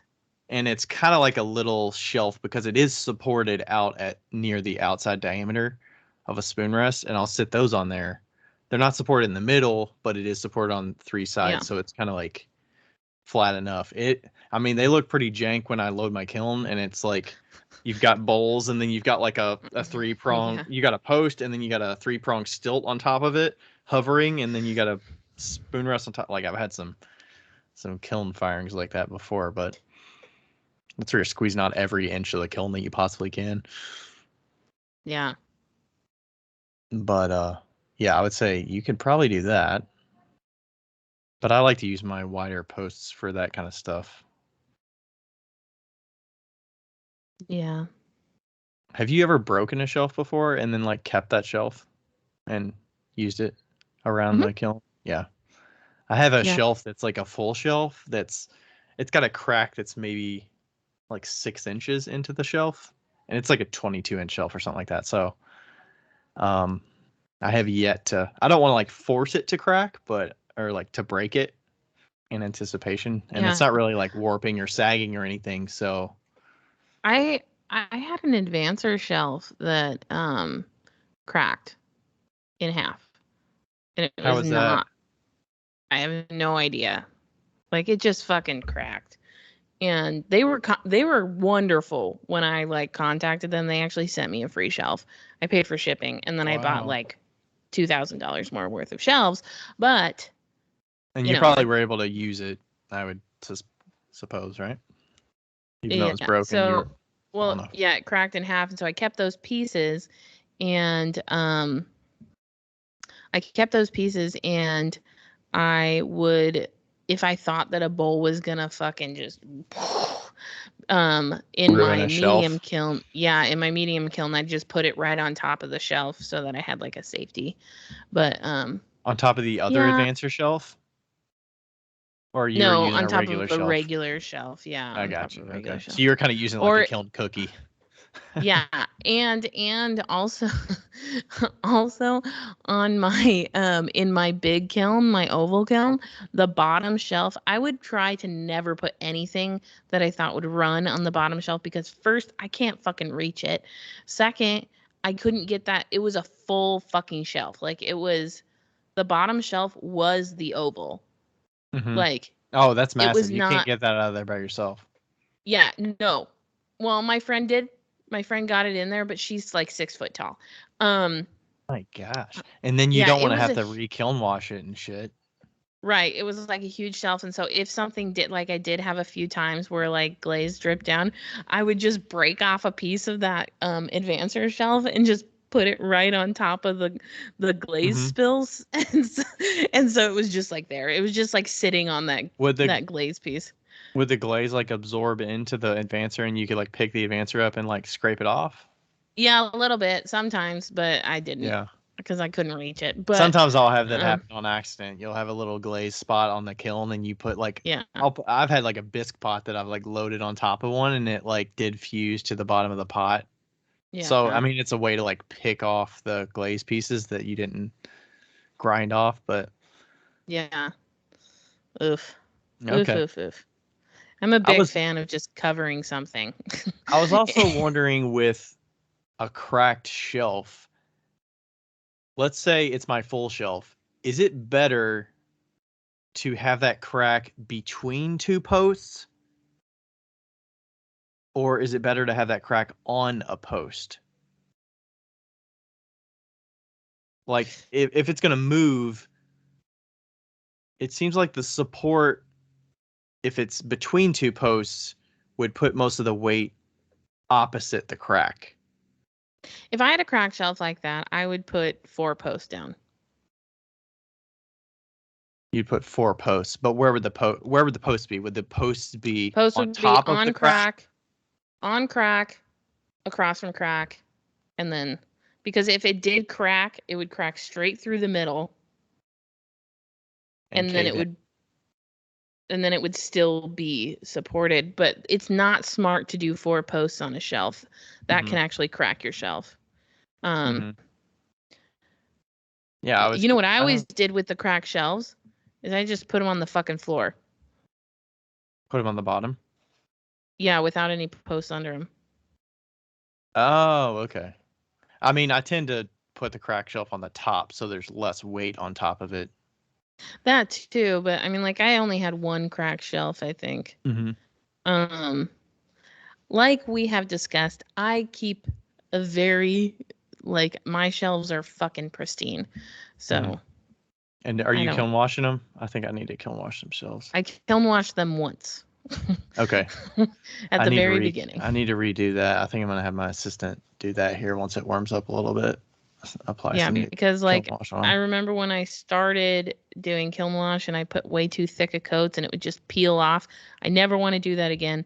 So I kiln wash them once at the beginning, and if they need a second really thin coat, I will do a thin coat maybe like once a year. Yeah. Kiln wash is one of those things I feel like there's no, like, I don't know. It's so hit or miss. Like, the thickness, the recipe, if you buy a recipe or if you buy a pre-mixed thing, like, it still tends to crack. Yeah. I don't know if that's because you apply it wrong. You know, I don't know if rolling I would rather just painting it on's better. If, you know, I don't know if people spray it on, but, like, I feel like I always see cracking in the, maybe I'm not putting it on thick enough, but it's thin enough. You need to put it on thin. So I always just do the kiln wash, and I just use alumina. I'm over kiln wash. I just fucking sprinkle alumina on there with a little salt shaker.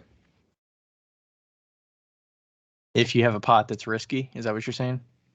No, any pot. So you're alumina every single kiln shelf all the time? No, not all the time. But, like, if I had advancers, yes. If you have advancers, I definitely recommend putting alumina on every single shelf every single time. Scrape Does it depend on what kind of clay you're doing? Because if you're not doing a off. porcelaneous clay that's going to stick to the shelf, isn't that the idea behind an advancer, that you don't need to put any wash on it? Bullshit. I think you need to put alumina on every single advancer shelf, in my opinion. Okay. It's weird. I can't explain it, but there's, like, a different texture you feel. It's like, okay. The bottom of your pot is different?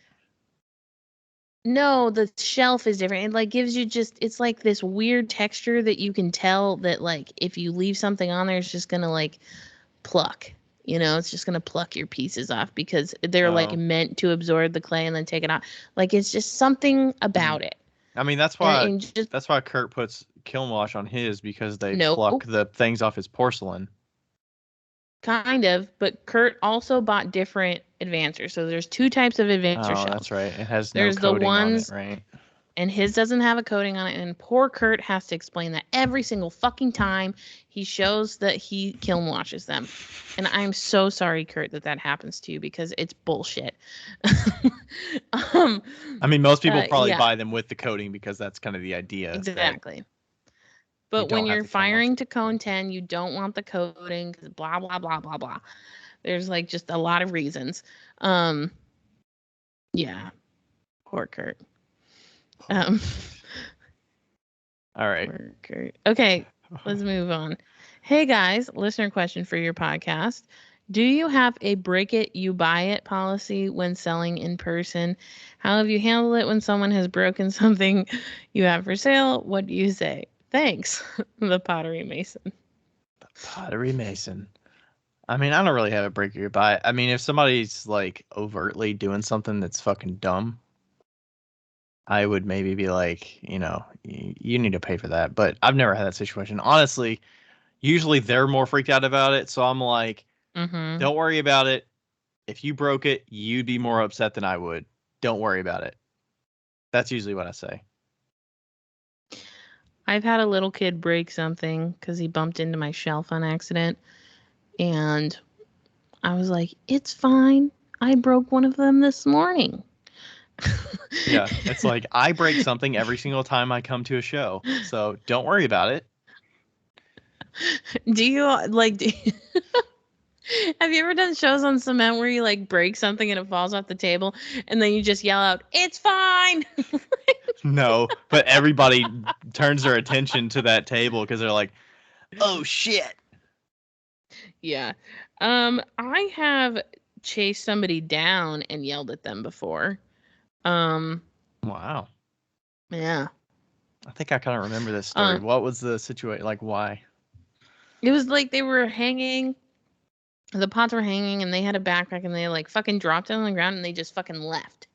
They didn't even like say I'm sorry. They just left and I fucking chased them down. I was like, "Hey!" So they bumped it with their backpack and they just dropped their backpack? No, I don't even think they bumped it with their backpack. They just like bumped it with their shoulder or something and the cup dropped on the ground and it broke. And then they just left. And was this like so a young chased them teenager down. or something? No, it was like a woman, and I'm not sure she was English speaking. Like she was, but not totally. I believe she was Russian because I remember her accent.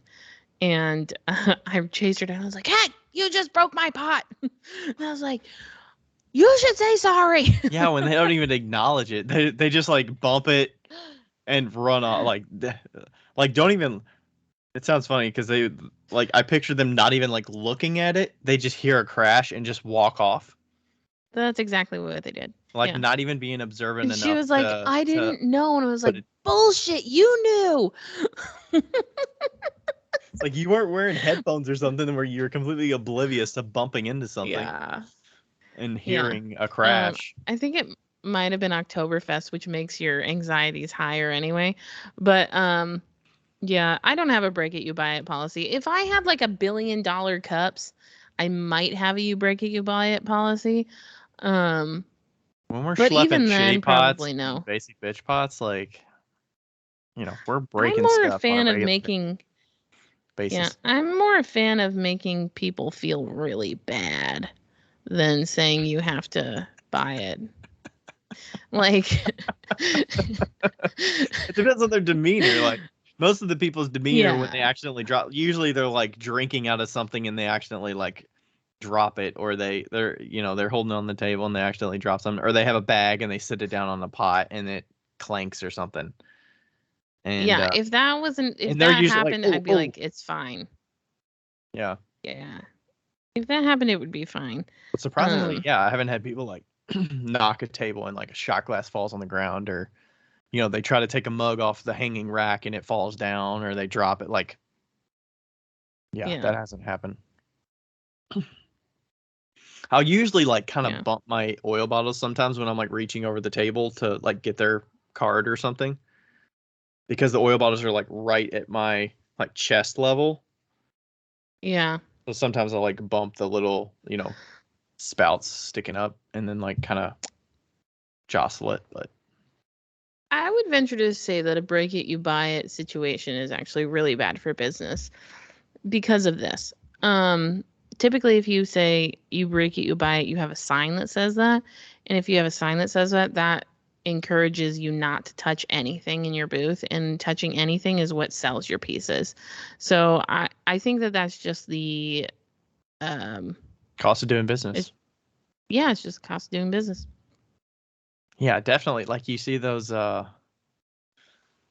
like sometimes I'll see the signs that say like no photography, blah blah blah blah. Like I get it for photographers, but it's like I don't want to look at this booth. They don't want me to photograph anything. Like Or they'll be like snippy about like, don't photograph my That's a stuff. terrible example, Ryan. I don't know. That's just something that turns me off when I go into a booth and I'm like, it says no photography.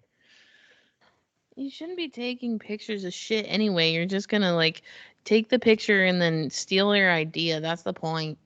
I get it, but I'm not taking a picture like straight on for stuff like that. I'm taking a picture like of the booth. So you can be like, that's a cool booth or that's a cool take on something. It's not like I'm taking this photo. I think it's appropriate to ask them if you can take a picture. Depends on what it is. I mean, I would assume 2-dimensional asking is appropriate. If it's 3-dimensional, do people generally give a shit if you're taking a picture of a 3D thing? Yeah. I think sometimes, yeah. Like, I don't care if you take a picture of my booth, but yeah. Okay. There's a really long question about vitrification. So, old Lindy. Oh, Lindy. Do we want to book in with the Lindy one? Do you want to read the one after and then come back to Lindy? Yeah. Yeah. Wondering if you could point me towards any episodes where you talk about warping. My hand-built mugs and bowls have been warping oval from round, and I'd love to hear your thoughts on what I might be doing to cause this and how to avoid this in the future. Megan, hey, it's the same person. I think it's the same person. I think they changed their name.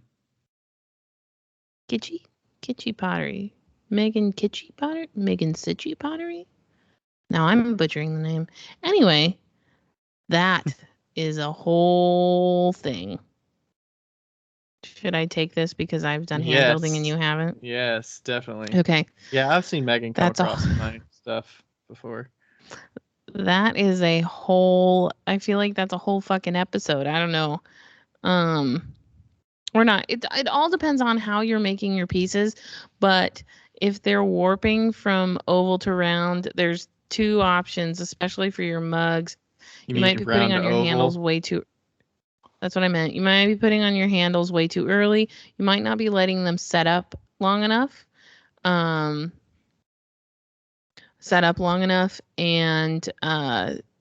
in order, like especially the mugs, in order to keep their shape.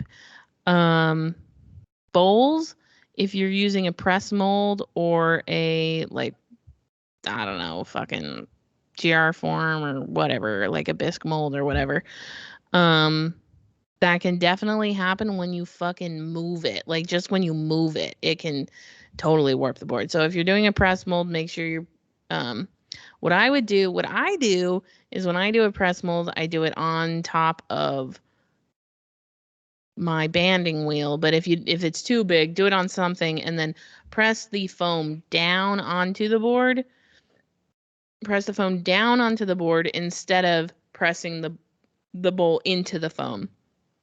So like instead of having the foam on the table and pressing the bowl into the foam, you want to flip that over, have the bowl upside down essentially on a solid piece. On a solid piece, press the foam and use a board on top of the foam to press down, or not. I mean, you can mold it around, that's fine too. And then what you can do is you can take a flat board or a bat and put that on the bottom of the bowl, and then you can flip it over.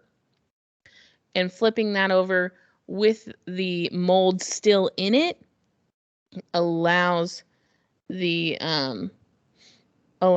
to kind of stay in place, and then you can take the mold out.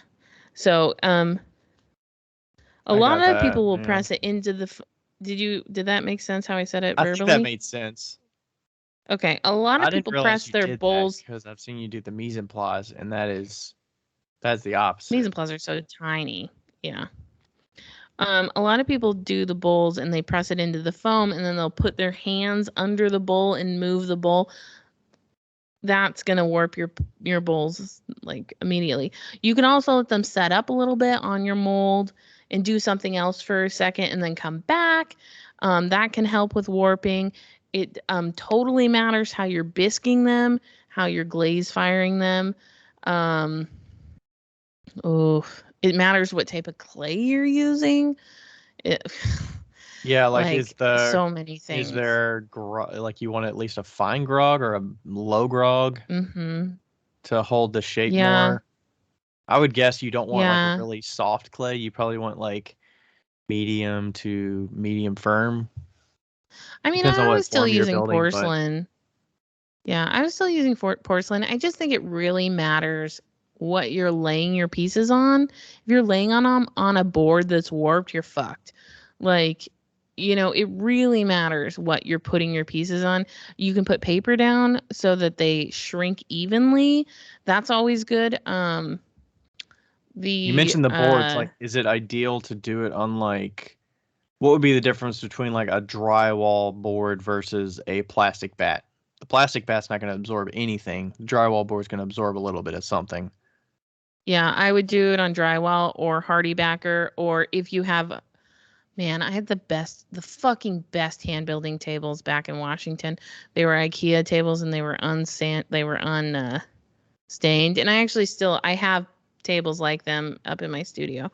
But in my apartment. But if you can just set them out on the table and let them firm up, or even on bats, but not plastic bats like you said, just to let them firm up, or plaster or whatever, that would be ideal until it's firm enough. And also, if it's got a flat bottom, I use bean bags. I have these bags with they're cloth bags and they're full of beans, and I use those to put on my plates so that they don't warp and like lift up the edges. God, there's so many things. Like hand building is a whole thing. It's a whole thing. Wow.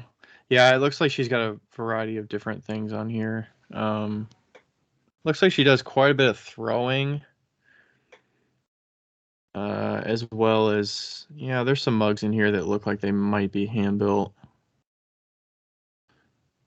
Yeah, I can imagine the handle part, attaching the handle at the right stage, because the handle, if it's too moist, then it'll add moisture to that part of the body. And then if the other parts of the body aren't drying at the same consistency, the handle is going to it's going to pull in away from the handle or something, like as it shrinks or as it dries.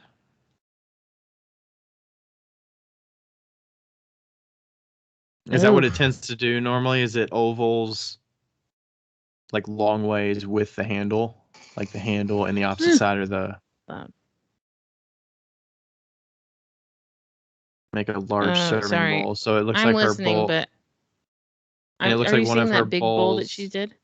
Yeah, it's like coil slab built kind of over top so of what I would do form.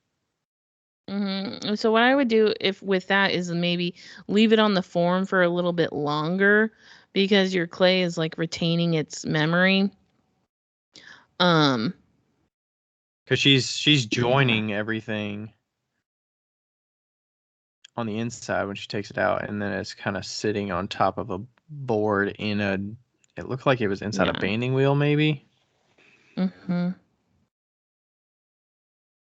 What about keeping your pots? So if it's something that is like inside out, is it better to let pots dry bottom side down so that the inside gets air on the top, or is it better to hover them and like elevate them so the bottom dries? I think you want it to dry as evenly as possible. Megan, I have an idea, and my idea is I would recommend for your large bowls, it looks like they're pretty consistently the same size because you have it on a form. What I would recommend is, instead of doing a mold on the outside, I would maybe mold it on the inside of a bowl. And like a drape mold instead of a hump mold. Yes. Drape is kind of like you put it inside. Yeah, but she's coiling, so if you could coil it on the inside, let it stiffen up and then go on the outside and then smooth out your clay on the outside. And like maybe if you had a two-part system where, you had a bisque bowl that was the size that you want on the outside and then you figured out how you could kind of sandwich them, flip it over and then work on the outside. That's probably what I would do. And make sure that when you have your mold that you're putting on the inside, if you make a bisque mold or something like that, like what I would do is probably just use a bowl that you've made because it's already shrunken probably to the size that you want it to be. But I would put handles in it somehow. So you can lift it up and lift it down, lift it up and down, but I would probably, if you can, coil the bowl inside a larger bisque bowl and then flip it over onto put the other bowl inside and then flip it over and then work on the outside. That's what I would probably do. If Oh, I so wanted like them to not. yeah, I gotcha. So like So if I one wanted bisque it to bowl not warp is at all. to slump into, and then the other bisque bowl is to transfer to as kind of like a hump mold. That's really just your work, Yeah, exactly. your working surface. Yeah. Oh, okay. And then I would leave it on that mold as much as I can, as long as I can to get it. And then I would maybe transfer it back to that bowl that is the outside bowl, the hump mold, the slump mold, whatever, the bigger bowl to dry. Well, yeah, and obviously it gives it more room to shrink. You have to take it off the physical piece that's not going to shrink because your bowl's going to start to crack and have issues if you leave it on a solid piece that you're draping it over. Yeah. Okay. I mean, I tend to notice that like cereal bowls that I'll take off the bats and put bottom side up, they will tend to creep up in the middle.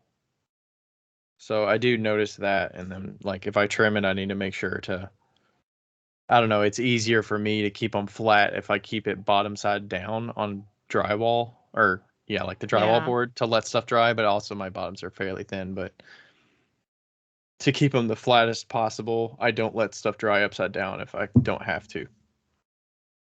Yeah. Do you know what I think I'm going to do this summer? No. At shows? What are you going to do? I want to try and get into a farmer's market, but I think I'm just going to do fucking planters.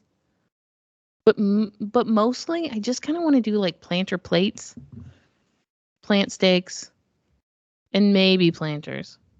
Planter plates, like just random saucers? Yeah. I feel like planter plates are really hard to find. I mean, I get some sales of the saucers on my Etsy shop. Yeah. Every now and then. I miss hand building. I'm not selling a ton of them, but yeah, kind of like what I think Val Flynn was making some like that, right? She makes some that are, or maybe does Rebecca make some small ones like that?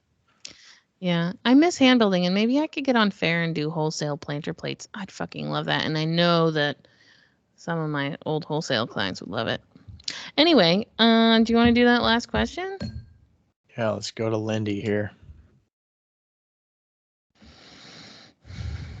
Do you want to read it or you want me to?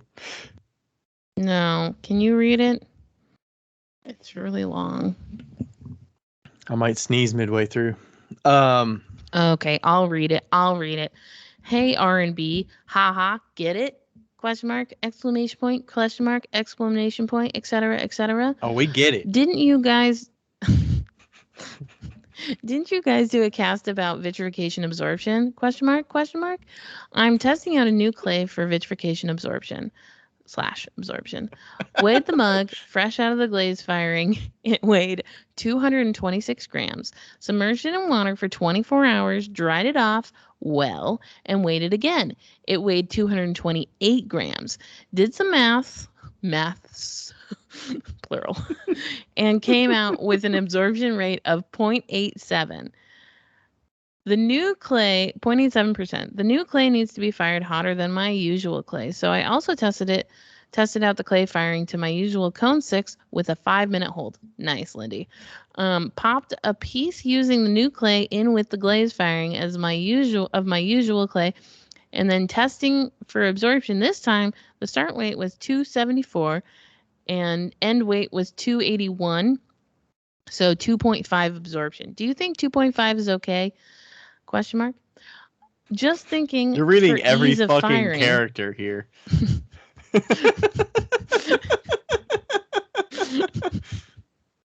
Just thinking for ease of firing, I hate having clays that fire to different cones, but I've had issues sourcing my usual clay, so want to have a backup if I end up in this position again. Someone told me I needed to test a small Someone told me I needed to do a small slab fired to full vitrification, then do a 24-hour soak test.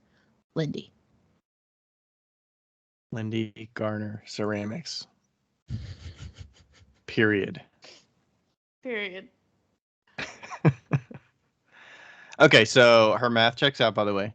All right, so she's figuring out these clay bodies: 1% absorption, old clay body, 2.5% new clay body, and trying to figure out what to go with. If 2.5 is good enough, honestly, 2.5 is good enough in my book. Like the shift that you'd have to make, like your glazes could look different if you try to fire to match the full 1% absorption of your clay. Like if you had to fire your clay to cone 7 to get to 1% or whatever you want it to be, like your glazes are not going to look the same at cone 7 as they do at cone 6. So like for me, it's worth the trade-off to just keep it at 2.5. God, I can't even imagine how many pieces I have out in the wild that are probably at like 6% absorption. Spitting on bottoms of pots, and you're like, that's not good. Yeah.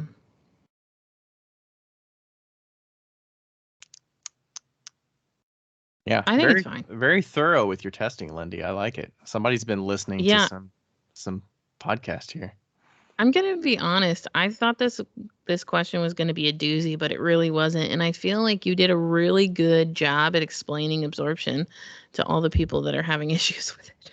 Yeah, that's exactly what you need to do with the weighing and the submerging in water. Like that's exactly what you need to be doing.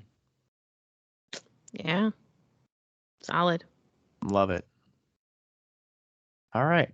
Wow, it's 1 hour and 56 minutes. Look at that. Look at us. Not even midnight. I also wanted to tell people, we're gonna try to record it next week, but me and Ryan, also for the lady that emailed me like at the lady that emailed me at the very, very beginning of us starting the podcast, telling me that I should use proper grammar and say Ryan and I instead of me and Ryan. This is for you. I think of you every time. You do that on purpose now? Because I hear it all the time. Like it's not right, but I can't tell Becca, even though I would tell Becca. So you do it on purpose every time. I think I mentioned that to somebody a couple weeks ago. I was like, yeah, and when Becca says me and Ryan all the time, I'm like, fuck, Becca.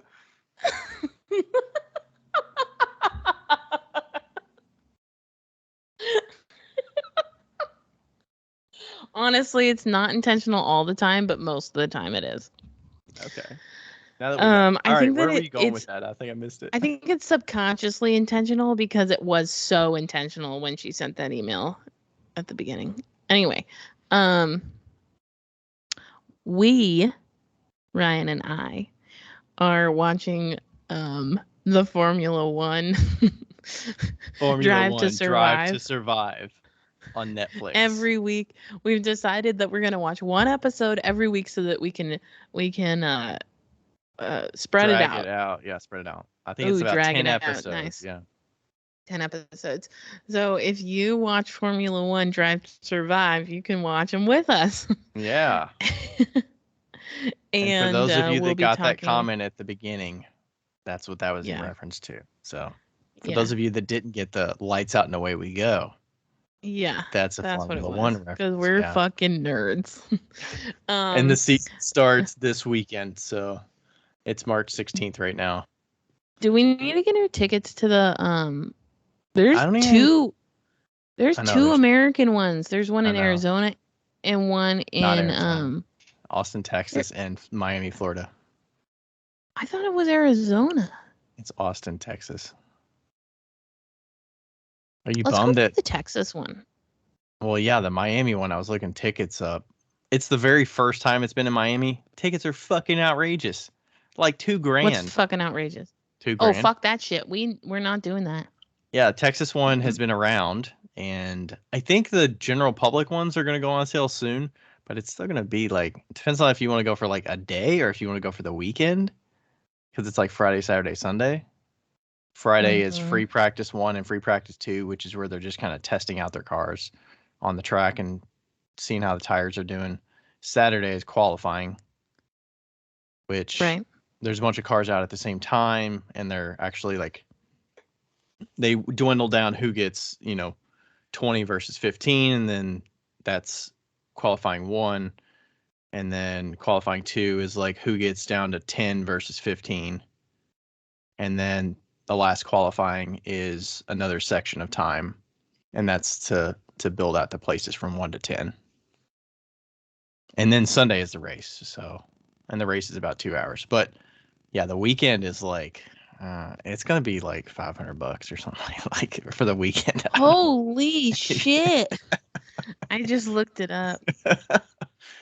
So Fuck, man. I put my name on the email list for when the tickets go on sale, because I looked on secondary markets like StubHub and stuff, and they're like, it's like 500 for the weekend. But I mean, that's not that bad. I mean, it's a one-time thing. Like, I'm not going to this every fucking year. No. I There's would love to ones go that to are the like Miami one at some for time, but not this year general because it's the first. general admission is 380. The turn 19 bleachers are 415. What is that So, for, the 3-day weekend? Or is that for one day? Usually they'll say Friday only, Saturday. 3-day tickets. 3-day Yeah, tickets. Yeah. that's what I'd like to do. Yeah. Yeah, I think the 3-day would be best. And I think we should have some place to sit. Yeah. I don't know what general admission is. I don't know if that's like a berm, like the lawn. Oh, I wouldn't mind lawn. Yeah. I mean, general admission is not standing room only. That's not what that means. Let's see, they had a map. Anyway, we're doing this on here. Yeah, so if you wanna follow along with the Drive to Survive, if you've never watched it, if you don't know Formula One or anything, I would say start season 1. That's honestly what got me hooked on Formula One. So Yeah. Netflix does a good job of, and I think that's a big driver for like building up the U.S. fan base of Formula One in the last like 3 or 4 Really? years Yeah, because of definitely. Netflix. So Yeah. I mean, by the time we fly there, stay there, drive around, and the tickets for that, like, what's that gonna be? And then I'm like, does Rachel even want to go, or is it just you and I going to the races and stuff? Like, I don't know. I think that Rachel should probably just stay home for this one. I mean, I think she would go to the race. She would go to it over. I would. I mean, Indy has races and stuff. I wonder if it would be worth like going to an Indy race. Oh, we should definitely go to an Indy race. I really, really want to go. I really want to go to an Indy race. What if? I don't want to commit to it, but what if we just went to an Indy race this year and then went to an F1 race next year? Yeah, and we could. I'm Because putting then we don't away have to drive. money, We don't have to fly anywhere. You don't have to. You just go to the race, and it's and you can stay with local. me. It's local, so Yeah, and I'm putting away money every month that I don't spend in cash because I've switched to a cash budget in my little jar. So that should add up to at least $400 by the end of the year. and the Indy race is not going to be that much. Like, it's No. not a Formula One race. It's not a one time in the whole season race. Like, they have it all the Yeah. time. So Formula One will shoot for 2023. I like it. Okay, cool. Yeah, Sounds and the Miami one is actually held on the day of Spring Fair this year. So obviously I wasn't going to go for that. Plus it's the first year, and I fear there'd be a lot of hype, and the dollar signs of these tickets are outrageous. It's probably because it's like Miami, which I don't know, people party like crazy. So I'm So sure. I think that we could go to a Grand Prix in Indy. Mm-hmm. Yeah. You know, there's Yeah. actually an old Formula One racer that's raced in those. Do you know who I'm talking about? Romain Grosjean. He Oh, raced really? for Haas until I think he got let go a couple years ago.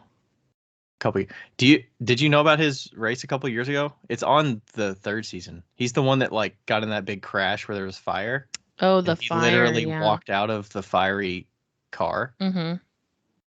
Oh man, that was nuts. Yeah, he's racing in IndyCar now. That's cool. So I've never been to a racetrack at all, like NASCAR or IndyCar or anything. So Gotta break that bubble. You gotta. yeah, I know what to expect. I just picture it being hot as balls out there and sunscreen out the wazoo, and Gotta take a hat. We're definitely gonna get you a straw hat, not a like the straw white man you are. like a sombrero. Just get a big, huge sombrero that just covers all of Yes. me. Yeah. Oh.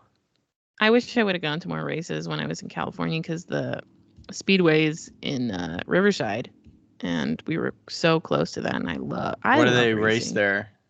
NASCAR. Oh, okay. I saw I'm a that. NASCAR fan though. Okay, I saw they started NASCAR inside of the Rose Bowl, Los Angeles Coliseum. It looked ridiculous.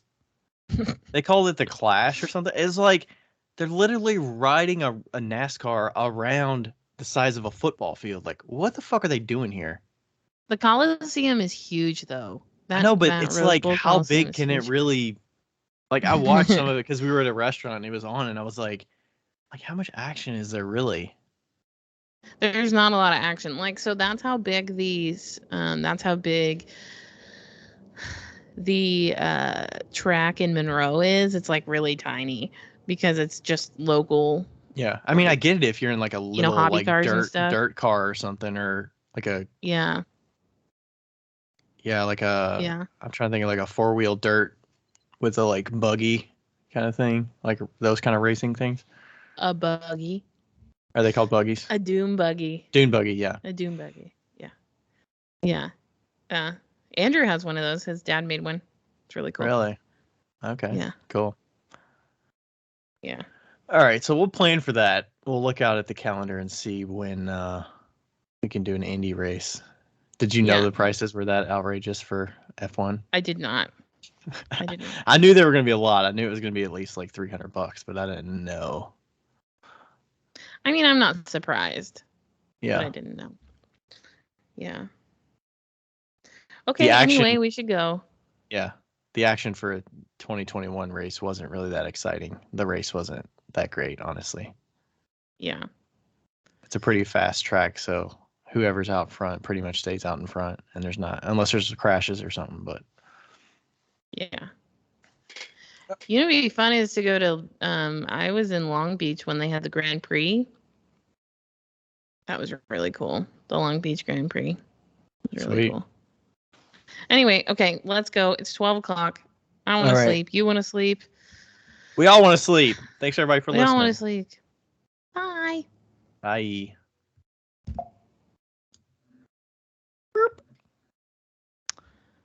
Okay.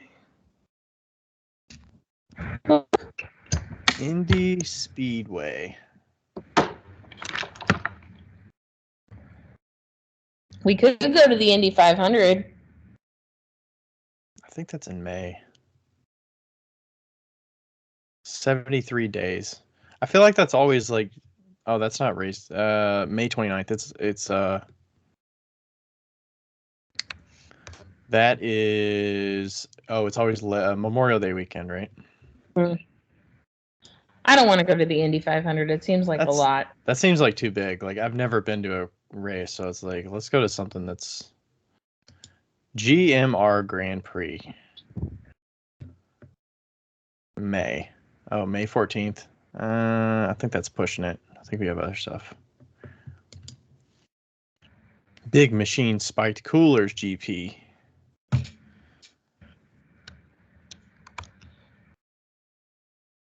Road course. I like the road course kind of stuff. The Indy 500 is like a loop, right? It's just a circle. Yeah. Yeah, I feel like that's boring.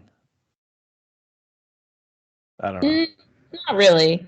It's not that boring. You go to see people and.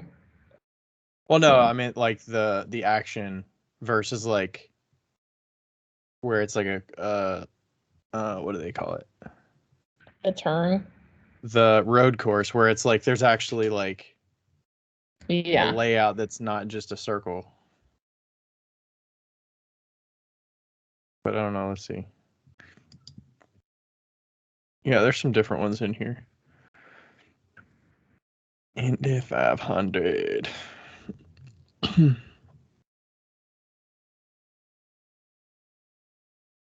That was Saturday, July 30th. Oh my gosh, it's gotta be so hot. That's gonna be fucking hot as shit. That's usually when we had the Backyard Craft Show. Yeah, no It was like at the end of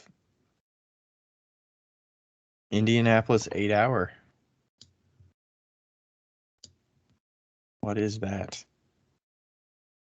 8 hour event, Intercontinental GT Challenge. Holy crap. 8 hours. It's funny how there's like, it's like these cars that are already so fucking hot and they race in the middle of the like Memorial Day weekend, which is like generally kind of hot. And then like the end of July, which is always pretty hot too. Yeah. IndyCar, let's see, Saturday, July. But the IndyCar ones are not as long, like time wise, aren't they normally? It makes it up. Like a couple hours. Oh yeah. Sorry. I was like, we're just gonna hold the silence and just moment of. It's finished downloading.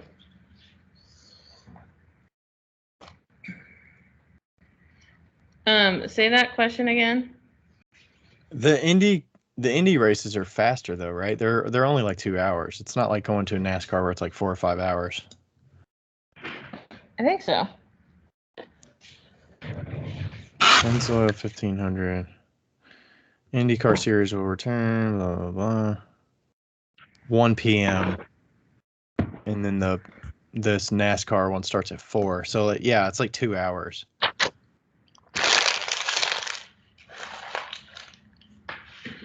Yeah.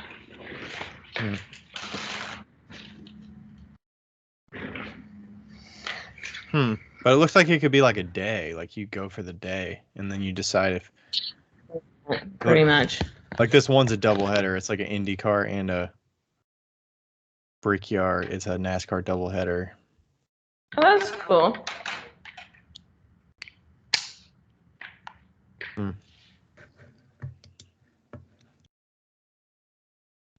And that one's only a 200 Brickyard or Pennzoil 150. 150. That means 150 mile laps. Laps. Yeah, that's not very long. Yeah, that's not bad. Okay. Like shirt. Yeah, it's fun.